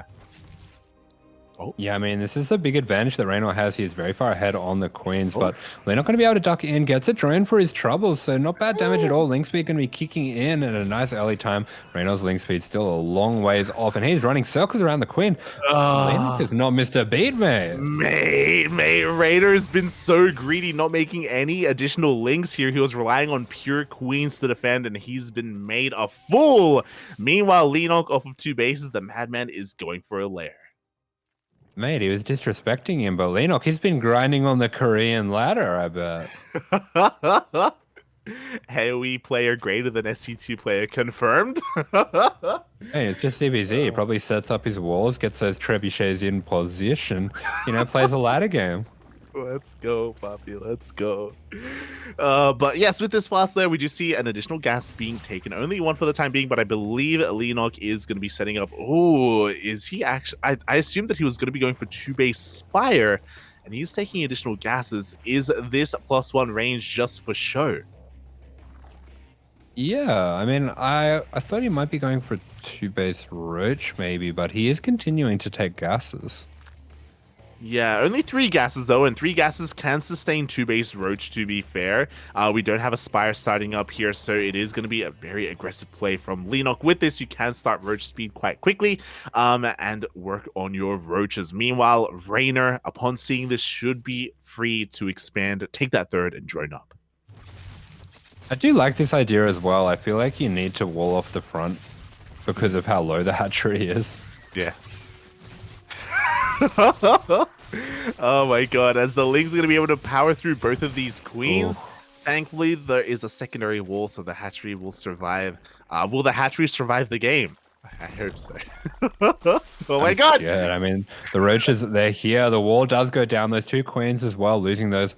Pretty rough here, but at the same time, he does have a big lead with these Roaches. Reynor, once again, going to be starting his Roach Warren well after the first Roaches of his opponents have popped out. But, I mean, Leenock so far behind with the 3rd. I think he is going to have to try to put some pressure across the map, get that cancel on Reynor's 3rd, or maybe just build up for a bit more of a later timing, +2 attack, +1 armor timing, possibly. Yeah, 2-1 timing is kind of what you want to be going for. Well, that's more of like a standard timing here with Roaches. But before that happens, Reynor, he's investing quite a bit into Lings. I'm a little bit concerned. It looks like maybe Reynor wants to try and punish this 3rd and maybe try and catch Leenock unawares. But this is going to be eating into his drones. Yeah, absolutely. I mean, he is starting to power on up. He does have his lair behind this. He's got Carapace on the way as well, which I really like. That's going to help those Lings get on top of those Roaches as well. Has his own Roaches on the way and starting to add on some extra gases. I wonder if, is it possible that we see Reynor himself go for some mutas here? Yeah, it's definitely possible. But before that happens, Leenock is going to be pushing out across the map. He has Roach speed finishing up just as he moves out. It looks like the 3rd base is going to be forced to be cancelled. He doesn't really have enough to defend it back at home, but Leenock doesn't care because he's going for the kill.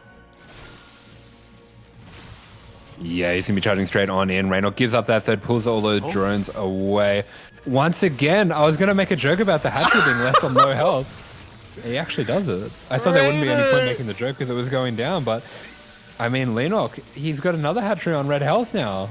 Yeah, he does, and Reynor comes back home to defend, but Leenock has made his way up the ramp. He has plugged up that wall. The Lings, they can't get in, Puppy. They're stuck on the other side of the wall. Is this happening right now? Mate. I tell you, ZVZ, it's like riding a bike, Poppy. And when you've been playing StarCraft for such a long time, like Leenock, then it's all it takes to just play once again and take down a player the caliber of Reynor. Looks like his roaches are being cleaned up, but he killed 15 drones. And Reynor's the bike. As we do this, he's going to be charging out, trying to get on top of these roaches. A lot of those roaches of Reynor are very low. I mean, the third hasn't gone bad. He cannot believe it. I mean, both of these hatcheries on red health. The old legend. I don't think Reynor was really taking him seriously. Yeah, Reynor, you know, is being ridden. I mean, like, is the game going to end without him losing that third? Oh my god! I mean, for the time being, Reynor's going to be able to force Leenock back, but he is so far behind in those workers. Unless Leenock takes a very bad fight, I don't see how Reynor can get back into this. Yeah, I mean, Leenock, he's got that +2 attack on the way. I think he really can just power up here and go for a big roach attack. He can just hold down that roach button. His economy is just way too good, but Reynor, he cannot let bygones be bygones. He has to take out this third. The third will go down. He finally finishes what he started. Thank God. He will get a kill on that third. I kind of want him to do that again, but on the natural as well. just send it, Papi. Just send it. As Leenock is going for a spy behind this alongside +2. That's kind of what he has available to him because of his better economy, because he's had so much more mining for so long. He can kind of invest in multiple directions at once. But Leenock, it looks like he's going to be chilling out for a while here. Maybe going to be waiting for that spy to finish. So Reynor has a little bit of time here to try and stabilize. Yeah, I mean, he is pretty far behind. Taking out the third helps a lot. It's going to take out quite a bit of the lava of Leenock as well. But, I mean, not Leenock, as he breaks down these rocks, I think he is looking to return the favor here. Yeah, he is making his way downtown to that third base of Reynor, and yeah, he does and he corrupts the +1 attack. Oh, the old man, he's got tricks. He's got tricks, Papi. He can play the game. He's using his brain. He went to AoE, and he's activated using your brain in StarCraft. He's unstoppable. He's crazy, Papi. GG gets called. Well played. Leenock takes game 1 against Reynor. No way. I mean, Reynor, he can't help but laugh. It's amazing. Leenock takes the game over Reynor.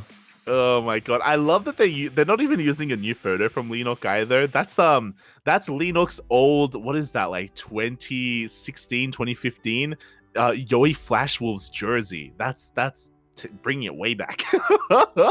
Hey, it's 2015, 2016 Leenock. Of course they got to use a photo of him from back then. True. Oh my god, the throwback is real, and Leenock, you know, we thought he was old, we thought he was washed. Nah, mate, he's young as he ever was. It's beautiful. It's as beautiful as it's ever been. Beautiful as the day we first met. Oh my god, and just like that, he is going to be taking down Reynor. Reynor, you know, his reign was long. It was big, but it doesn't last forever.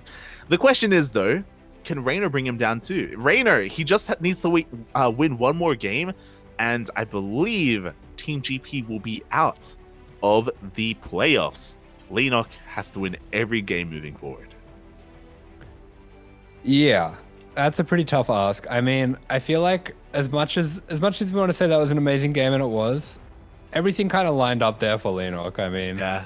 That hatchery being left on red health with a bit of an unorthodox defense of the 12 pool.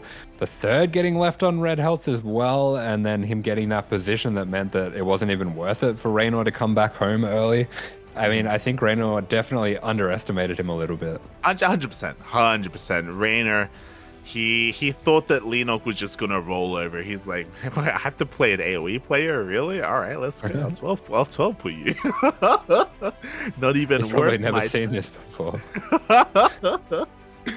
Oh my god. So I do expect Reynor to be coming back strong here in the next game. The other important thing, maybe I spoke too soon saying that Leenock is the last chance. They may have a revive available as well. Mm-hmm. Yeah, I think so, but well, they need it because down here in the bottom left-hand corner, It is Leenock for Team GP.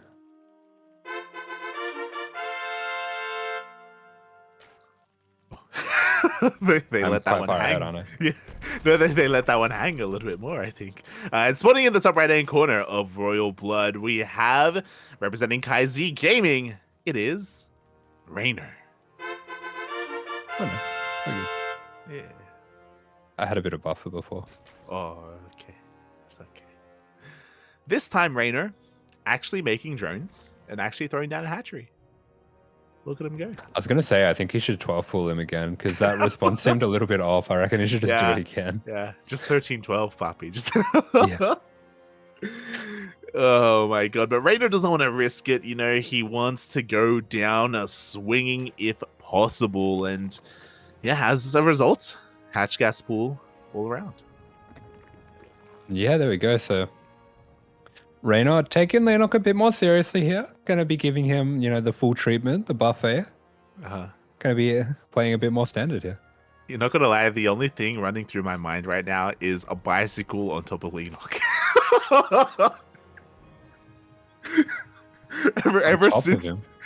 ever since you said that, I was like, it's like riding a bike and Raynor's the bike. Well, now I'm thinking of the reversal, you know, and like, The bike's riding him. exactly. Oh no. Oh no.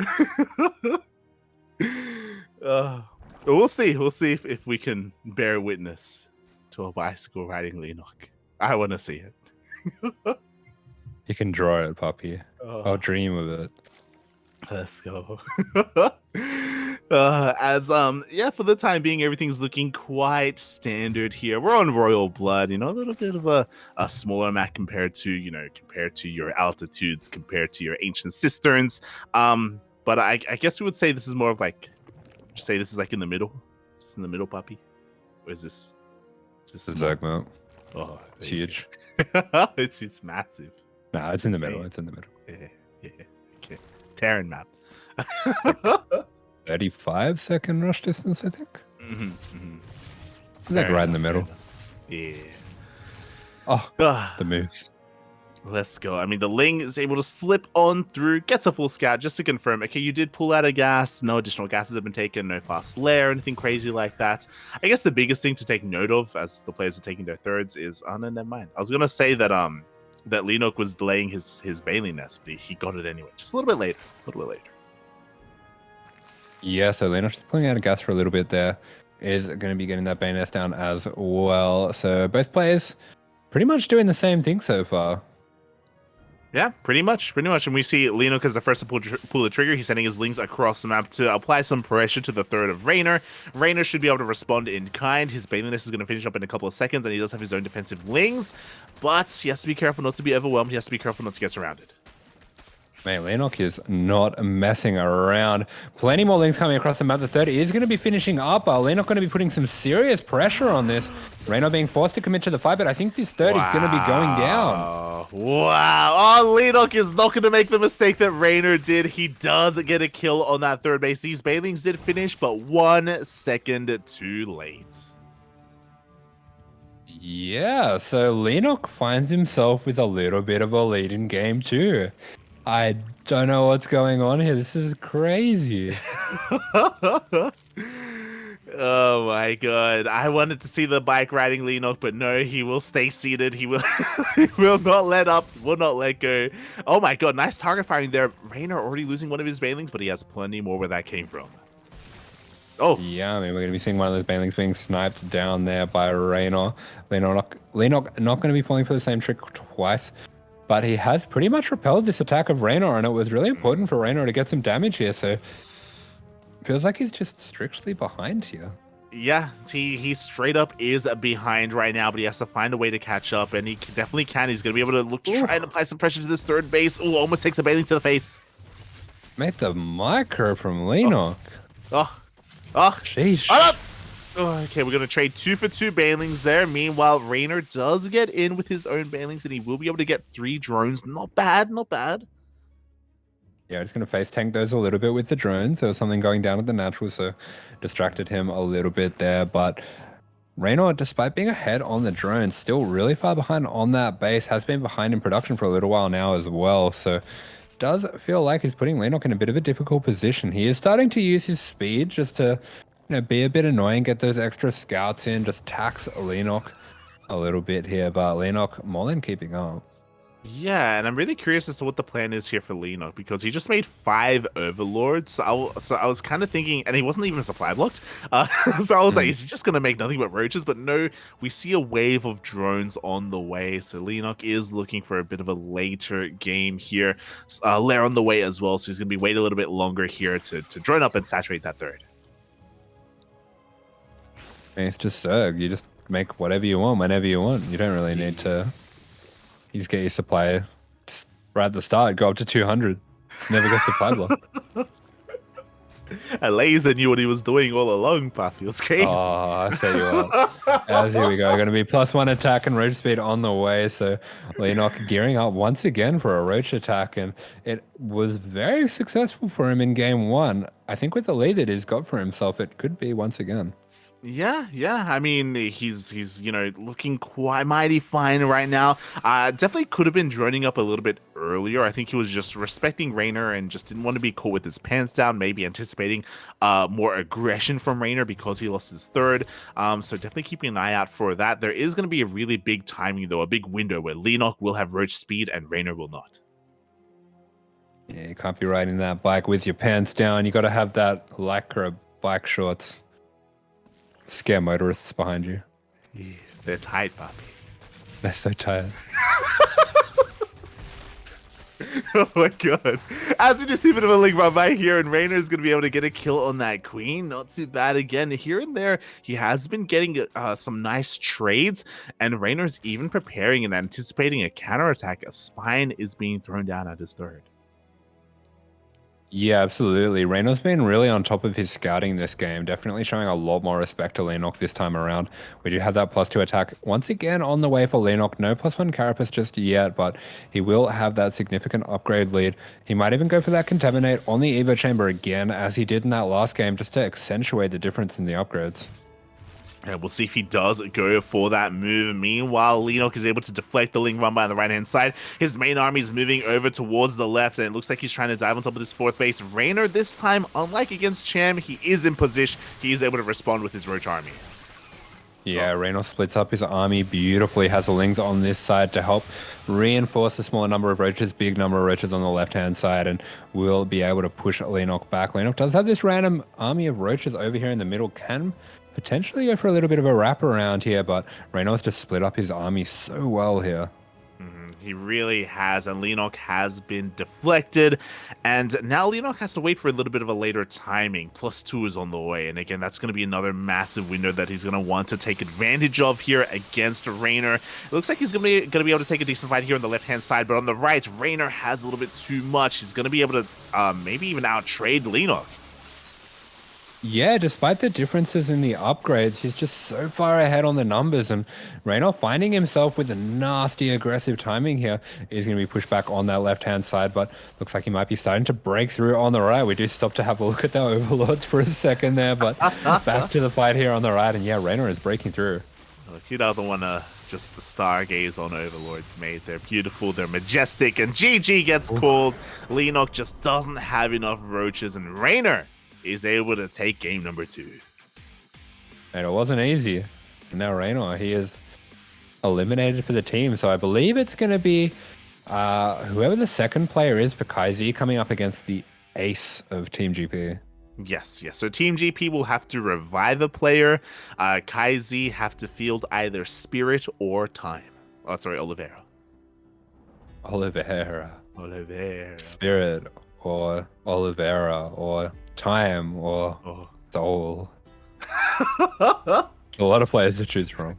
Yeah, a lot of players, mate. A lot of players. Who is going to come out for KaiZi? And who is Team GP going to revive? Like, I feel like they've got some solid options here. Leenock wasn't looking too badly. And I mean, talking about that last game a little bit, Leenock took a lead early on, but I do think it took him a little bit too long to like capitalize on that and actually saturate his third. It felt like he was playing it a little bit scared. He was like a little bit afraid that Reynor was gonna like, I don't know, commit to an all-in or something. Yeah, and I mean, Reynor, he had constant scouting. He saw everything that was going down and found himself the way to get ahead there. So that was really nicely done. Definitely, definitely. And Asher, you know, if you were the team captain for Team GP, would you field Cham? Would you field Leenock?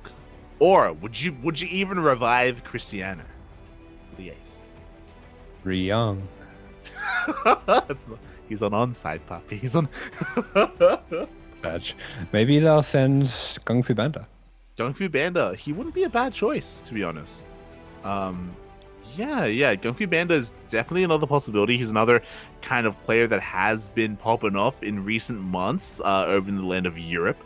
So he wouldn't be a bad pick here. Team GP. It's going to be a tough one because all their hopes and dreams, their tournament life is on the line, and it's going to have to be on the shoulders of this next player.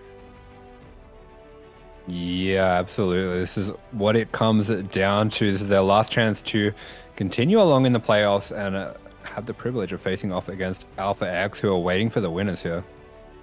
Yes. That'll be the other match we cast tonight.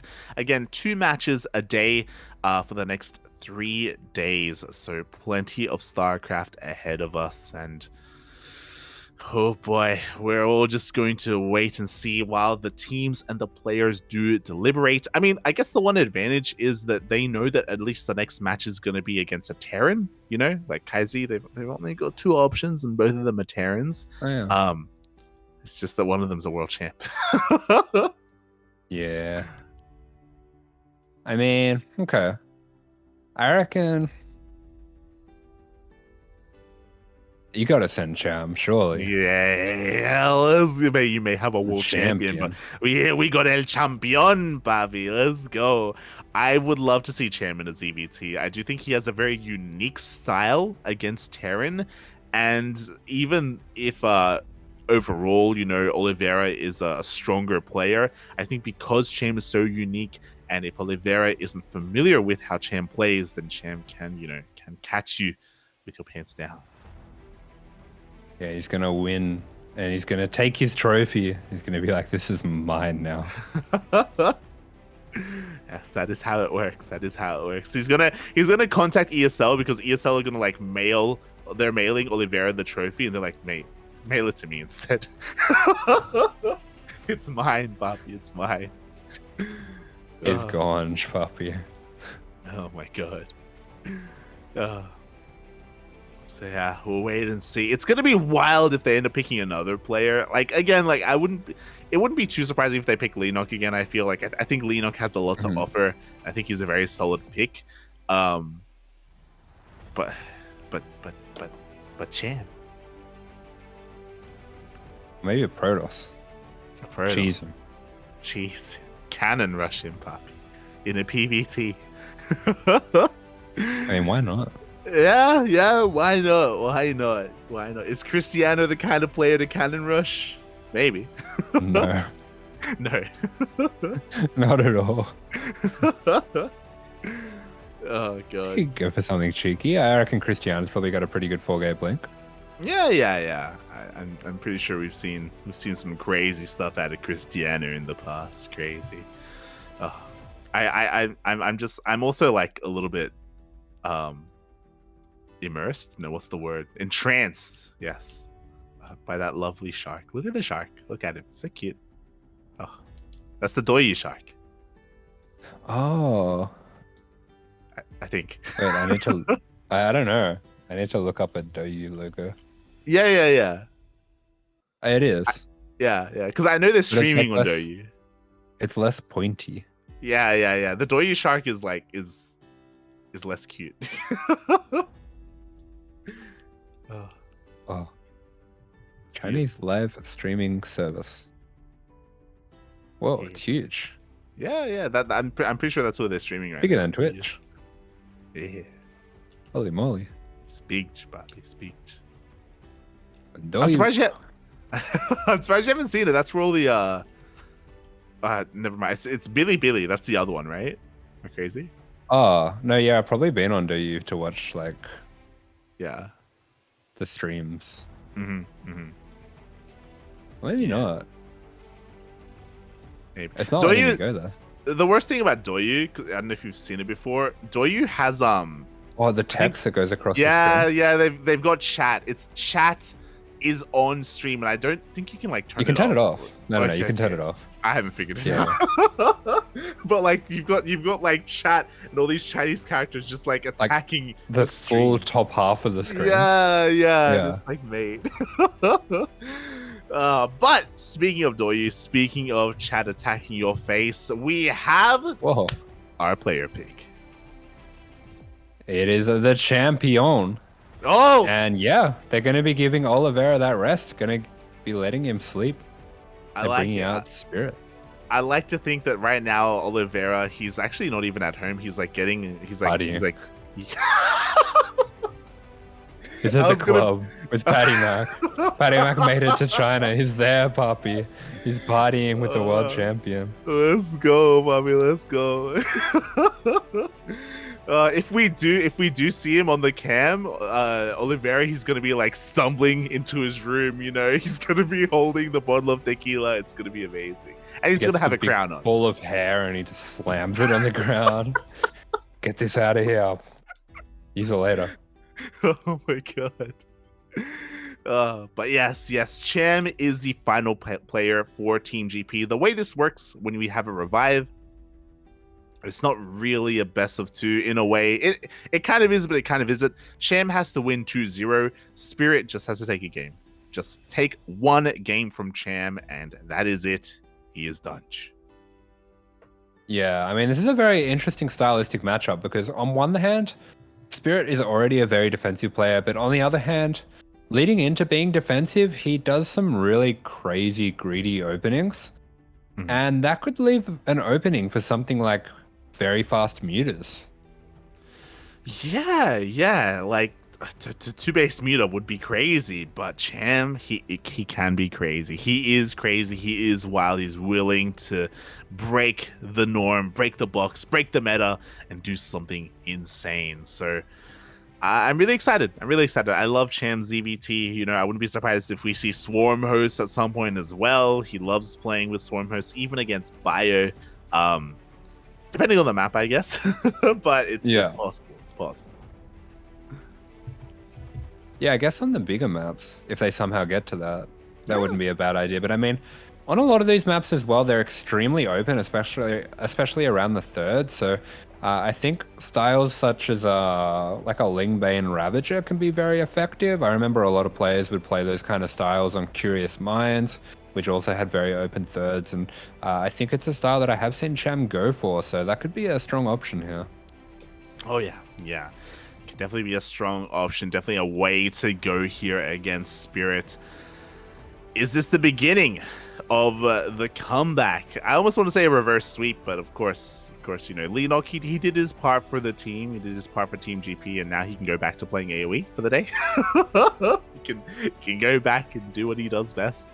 But maybe Cham got some inspiration. Maybe he got some of his teammates' power as we load in to our next match. Here we are loading in on that beautiful weather balloon, and here we have Team Cham GP vs Spirit. versus KaiZi Gaming. Game 4. Let's start the game. Let's start the game. Beautiful. And go on. Go. Go. No. I insist, puppy. Spawning in the bottom left-hand corner. Sorry, bottom left-hand corner. Royal Blood, representing Mexico and Team GP. It is Cham. And in the top right-hand corner of the map, it's a Terran puppy. It's beautiful. For KaiZi Gaming, it's the Polish Terran Spirit. KZG. KaiZi Oh. Gaming. Oh my god, what happened to Cham? Where'd he go? He's smooching, puppy. he was here earlier. He was here. He's gone. He's in we thought Scarlet was like the epitome No, of like Zerg Smoge, but nah, mate. That's not. This is how it's done. Cham, He's got a one-up Scarlet. He's smudging so hard, he turned off his monitor. So he's the light from the monitor isn't even touching his face. It's off. Oh my god. He doesn't need it. He's playing by feel, Poppy. It's the evolution of Zerg. He can feel the drones. Oh my god. He's doing the Bird Box challenge in StarCraft. Let's go. Well then, I'm just a little bit shocked because usually when they don't have a player cam, they show like the still image like they did with Leenock, but they're not showing that. Cam. Yeah, so we do. Is there somewhere? It's like yeah, he's right there. Don't you see him? He's right there. Yeah, you can see his face. Man, this is how you get Grandmaster. This is your Grandmaster test. You have to win a game with no screen against Spirit. Go. Yeah. This reminds me of and this is a little bit before your time, but CranKy used to do player stream requests for like strategies and stuff on stream. And I remember one time he had to play blindfolded. I think he played blindfolded with his eyes closed, but he had Olivia there to like tell him like where things were on the screen and what to do, you know. like get up here or go like, you know, go right or go like move your mouse like to this corner or whatever. Like, yeah, you'd get like voice directional commands. It's crazy. Before we get onto that, Spirit, I was talking before about him being greedy and maybe that being a downfall. He is going for a CC first. I believe it's going to be a 3CC as well. Okay, but not just that. Cham is opening Pneumatized Carapace. He's opening Overlord speed. That's so bad for him, and there we go. That third CC goes down, so it is in fact going to be that CC first 3CC. This is something that only really Spirit does. I haven't really seen any other pros go for this. It's a very greedy build, but if you do get away from with it, you can go for your normal kind of 3CC Banshee plan, but with a much more accelerated development, and you just end up having kind of a disgustingly huge timing. Definitely. Like, the greed from Spirit is real. Cham, he's soon going to find out what exactly is coming his way, and he's going to be smudging even harder. I don't know how his screen can get darker, but he will find a way. The edges of the screen where you can kind of see the map are going to start to like get darker, or like the darkness is going to like, the map is going to close in on him. Yeah. Oh my god. Will slowly envelop the entire screen. But yeah, the other thing that I was gonna say is that to give credit where credit is due, I believe Gumiho has done this before as well, because he's crazy like that. So it's not just Spirit, it's not just Spirit. But yeah, for a Cham to go Overlord speed first and just now work your Link speed, like, oh my god, he's crazy. This is pretty much probably one of the worst case scenarios you can have. This is he's gone for one of the most passive scouting based openers, and he's gone up against one of the most economic openers. So yeah, this is not where you want to be. We also see from Spirit, he fakes out the cloak. He's going to be going for Viking Liberator. So maybe just looking to discourage Cham from going roaches in this position. Yeah, and that may just pay off for him. Cham, he's going for double Eva Chambers. He's going for a lair as well. Things are looking in the direction of Ling Bane for Cham. And the Link speed should finish up soon as well, in time for the Hellion Aggression. Liberator is going to be making its way across the map, but can Cham keep up? Is it making its way downtown? Walking fast. I don't know the rest. Da-da-da-da-da-da. And I miss you. Da-da-da-da-da-da. It's your life. And I miss you. I don't know how it goes, Poppy. I just watch Vines. I don't know how the songs actually go. It's beautiful, Poppy. It's beautiful. We need to listen to it together at some point. Anytime. Oh my god. As Roach Warren is on the way, we actually have +1 range here from Cham, so he is going to be going for that Roach kind of style, that Roach composition. Yeah, interesting. So despite seeing that cloak, not going to be going for Ling Bane, going to be going into that Roach style anyway. So with that +1 attack rather than +1 melee as well, I think it's very unlikely that he's going to be going for that Ravager Ling Bane style. Probably more likely to be going for just a big 1-1 roach all in. Yeah, that's kind of what I expect as well. I mean, if I'm not mistaken, there isn't a Baneling Nest either to really round out that Ling Bane Ravager composition. God, this Viking has gone crazy. So many six Overlords have died this game. Oh my god. Yeah, this Viking, it's an ace now. It has 5 aerial kills. Oh my god. It's an ace Viking. It's the Red Baron. Thankfully, it's the jungle mid. Baron von Richtenschaft. There you go. There you go. We play League of Legends. As to real life. Oh. I thought... You know the Red Baron, the World War I ace. Yeah, I know that. Yeah. Sorry, I thought you were talking about ace as in. Never mind. Oh, no, that kind of makes ace. sense. Yeah. Is ace a League of Legends hero? No, it's what you say when you all kill your opponent's team. When you get 5 kills. Oh, that's not what I say when I 5 kill them. I said, get out, noobs. Get out of my game. Trash. Oh my god. As we see this double drop doing a lot of damage, but Spirit, he is not prepared at home at all. He has 1 tank that I can see. You need like 3, 4, maybe even 5 tanks to defend this. He was desperately trying to get bunkers up, but all his Marines are across the map. He's going to have to give up this 3rd, and he is in a lot of trouble here. The supplies are looking rather close, though, which is not great for the Roach player. Yeah, exactly. I mean, the 3rd base is forced to be lifted up. The natural is firmly secure, though, with the SimCity, with these tanks, so Cham cannot break into that. Meanwhile, the drop across the map has been cleaned up. Cham sustaining minimal losses. His drone count isn't looking too bad, especially because he is droning behind this.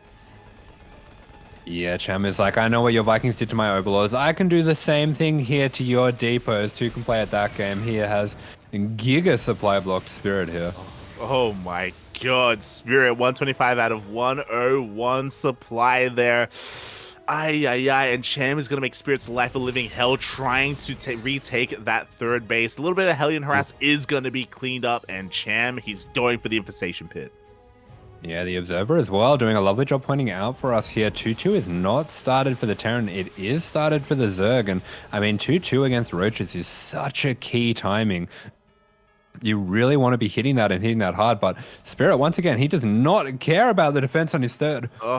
He's going to be sending everything across the map. Massive Doom Drop, going to be taking out the Lair. Yeah, oh my god, the Lair is going to go down. That's actually the would-be Hive. Oh, no, sorry, I think that's maybe the Lair being built somewhere else. No, that is the Hive. Yeah, we'll see if Spirit can focus it down. We have a couple of Roaches coming out to try and save it at the same time. Another drop on the right-hand side is getting out of control. I can tell you right now, I know exactly what a Hive looks like. I know how to look out for those. That's when the game is over. Thankfully, the Hive isn't done yet, so the game is not over, but maybe soon it will be, because Cham, everything is on fire. He's losing base after base, drones after drones. Yeah, Cham is being picked apart. Spirit not looking to do the Reynor maneuver and leave that on red health. Cham realizes there is no potential to get back in that game. GG is called. Spirit takes an exciting game 1. Oh, the smirk as well. You love to see it. Spirit does take the game. Things were looking a little bit scary. Things were looking a little bit shaky, but really we should have seen the writing on the wall. We should have seen that Cham was already prematurely smoging with that black screen. Oh my god. Spirit with the Terran Spirit there. Smiles, gives himself 1 second of pleasure and then back to frowning. You can't let yourself be too happy as Terran. You got to keep that guard up. It's illegal. It is illegal to be happy as a Terran player. That's why Genio is in hiding. Oh my god. But yeah, GG, really well played there by Spirit to not just take down Cham, but also to seal the deal and knock Team GP out of World Team League. Team GP, though, they did a really good job getting to this point. Again, a really awkward situation where Cham is like the only player left on Team GP, and the rest were mercenaries. But if that wasn't going to be the case, then we wouldn't have been able to bear witness to Leenock making his return to StarCraft and beating Reynor. Yeah, and just bopping the former world champion. Let's go. Oh my god, you love to see it, mate. You love to see it. So at least we were given that here, and yeah, again, very well done to Team GP. Unfortunately, their run ends here, and KaiZi will advance on to the next round. Yeah, beautiful stuff. KaiZi going to be going on to the next round. Not a bad showing at all from Team GP, considering that they don't have the team that they got here with. So it was a tough ask to be going up against Team KaiZi, a very, very strong team to be facing at such an early position in the playoffs. But that means KaiZi will be continuing on. They will have a veritable gauntlet. This is the best of the best ahead of them. They have Alpha X. If they manage to make their way through Alpha X, following that, there is Shopify, Onside, Psystorm, DPG. That's a lot Crazy. of teams, mate. That's a lot of teams. It's a lot of amazing players to be going up against. Oh boy. And the real question is, are KaiZi Gaming, are they ready to go the distance? Because it's a little bit of an endurance test. They just finished one series, and they're not going to have too long to get ready for the next one. Alpha X, they've been chilling. They've been watching the stream. They've been laughing at Reynor not killing hatcheries. They've been enjoying themselves. And now they can kind of show what they have been preparing all this time. To be fair, I could say the same for Oliveira. Oliveira, he's been able to rest up and conserve his energy. Yeah, they're saving him for onside. Oh, all the way, Puffy, all the way. We'll see. We'll see if KaiZi ever get the hammer and break the emergency Oliveira glass. We'll see if they ever need to break him free for the lead up to onside. The Oliveira signal, and when they call him, they say, "It's time." it's and they have to make sure that they get the announcer to say it as well. They're like, who is it? It's time. Oh my god. Well, as we get ready, did your stream become unavailable, by the way? It's gone. Was it illegal? YouTube suspended it. Did they suspend it for what Leenock did? Yeah. That you can't ride someone like a bike on YouTube. That's the wrong side for that. Oh my god, it's illegal, Poppy. It's illegal. Ah, my god. So I imagine the stream is going to be coming back on. As a heads up to Kuro, I'm pretty sure that if the stream does come back, they're going to have a new URL. Because I think this stream is gone. Oh my god. I wonder what it was for. I know that they were yeah, I don't know. I know they were having fun with the Brood War show match earlier, but it was all PG. It was all good. Yeah, I don't know. Maybe Leenock just went too far. It's possible. He killed everything. Not like this. Not like this. But yeah, with that, I think we're gonna be going on a bit of a short break. Hopefully it's a short break. We can play some music, we can have the elevator song going. And when we return, hopefully we have Alpha X versus KaiZi.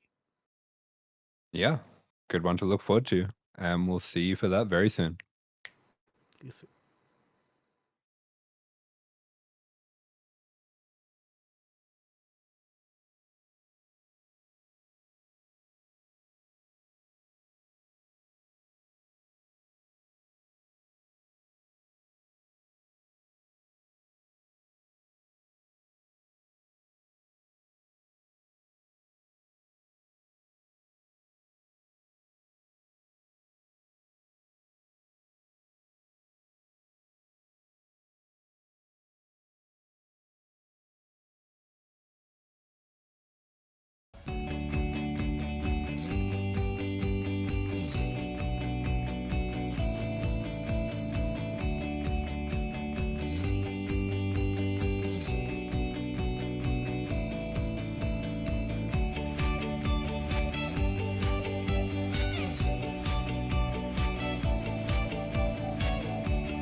们队伍晋级到了下一轮，来先跟大家打个招呼吧。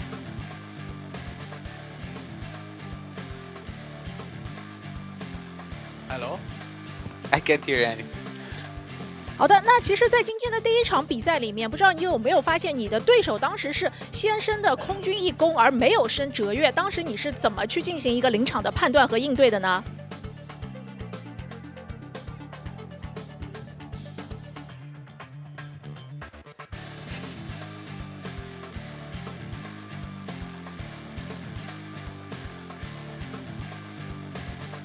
好的，我们这边雷诺的一个采访可能要进行一个短暂的技术性调整啊，因为他也是在一个海外跟我们进行连线的，所以我们这边要稍事调整一下，我们等待一下雷诺过一会儿过来。来，黄哥，来我们的舞台上跟观众朋友们很想见一见你的全身，因为是的，来黄哥，就是大家都很关心你最近的这个发福的形势，为什么你的肚子越来越大了？我最近因为新冠之后，然后就没有。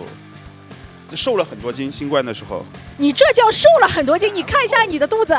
我还没说完，我新冠之后瘦了很多斤之后，然后我就觉得要补充我的抵抗力，我每天都吃鸡蛋，吃牛奶，然后就长胖了。那今天你的这个光头嘛，其实是李少亲自给你剃的嘛，你感觉如何？李少的一个水平怎么样？虽然我们请了这个托尼老师过来，李少剃我的时候还可以，就是水准很好，就属于那种就是每次我感觉他挺专业的。如果以后他退役了的话，我可以介绍他去我们朋友的这个理发店啊，去当一个学徒。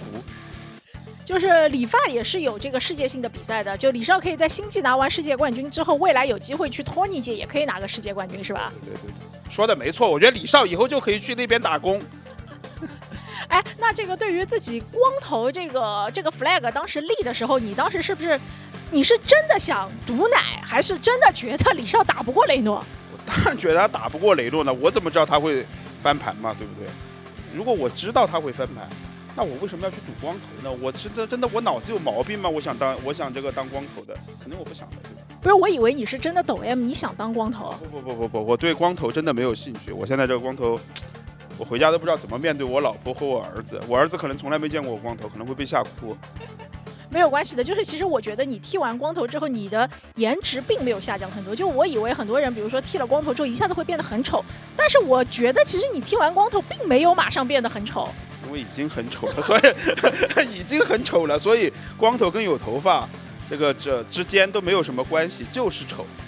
对，到了一个底线就不会再下降了，大家放心。我们下一个赌的就是 SED 的光头，来 SED 现在正在我们边上站着，来，我们导播还在跟雷诺进行一个这个调整啊，等雷诺弄完了，我们就可以接回雷诺。来，赛德老师，下一个光头就是你了，准备什么时候实行一下？下一次肯定是要赌一点什么才会实现，对不对？你知道要赌什么的？你不是已经立好了吗？已经立好了呀，输给女队就剃光头啊，但是应该很难呀。哎，那赛德老师对于就是今天这两位光头，就孙哥跟黄哥的光头，你有什么评价吗？我觉得他们已经没有下降的空间了，他这个还可以，真的。好的，那我们这边非常感谢赛德老师接受到我们的采访，我们的雷诺也是马上要跟我们来连线了，让我们来重新连线一下我们的雷诺。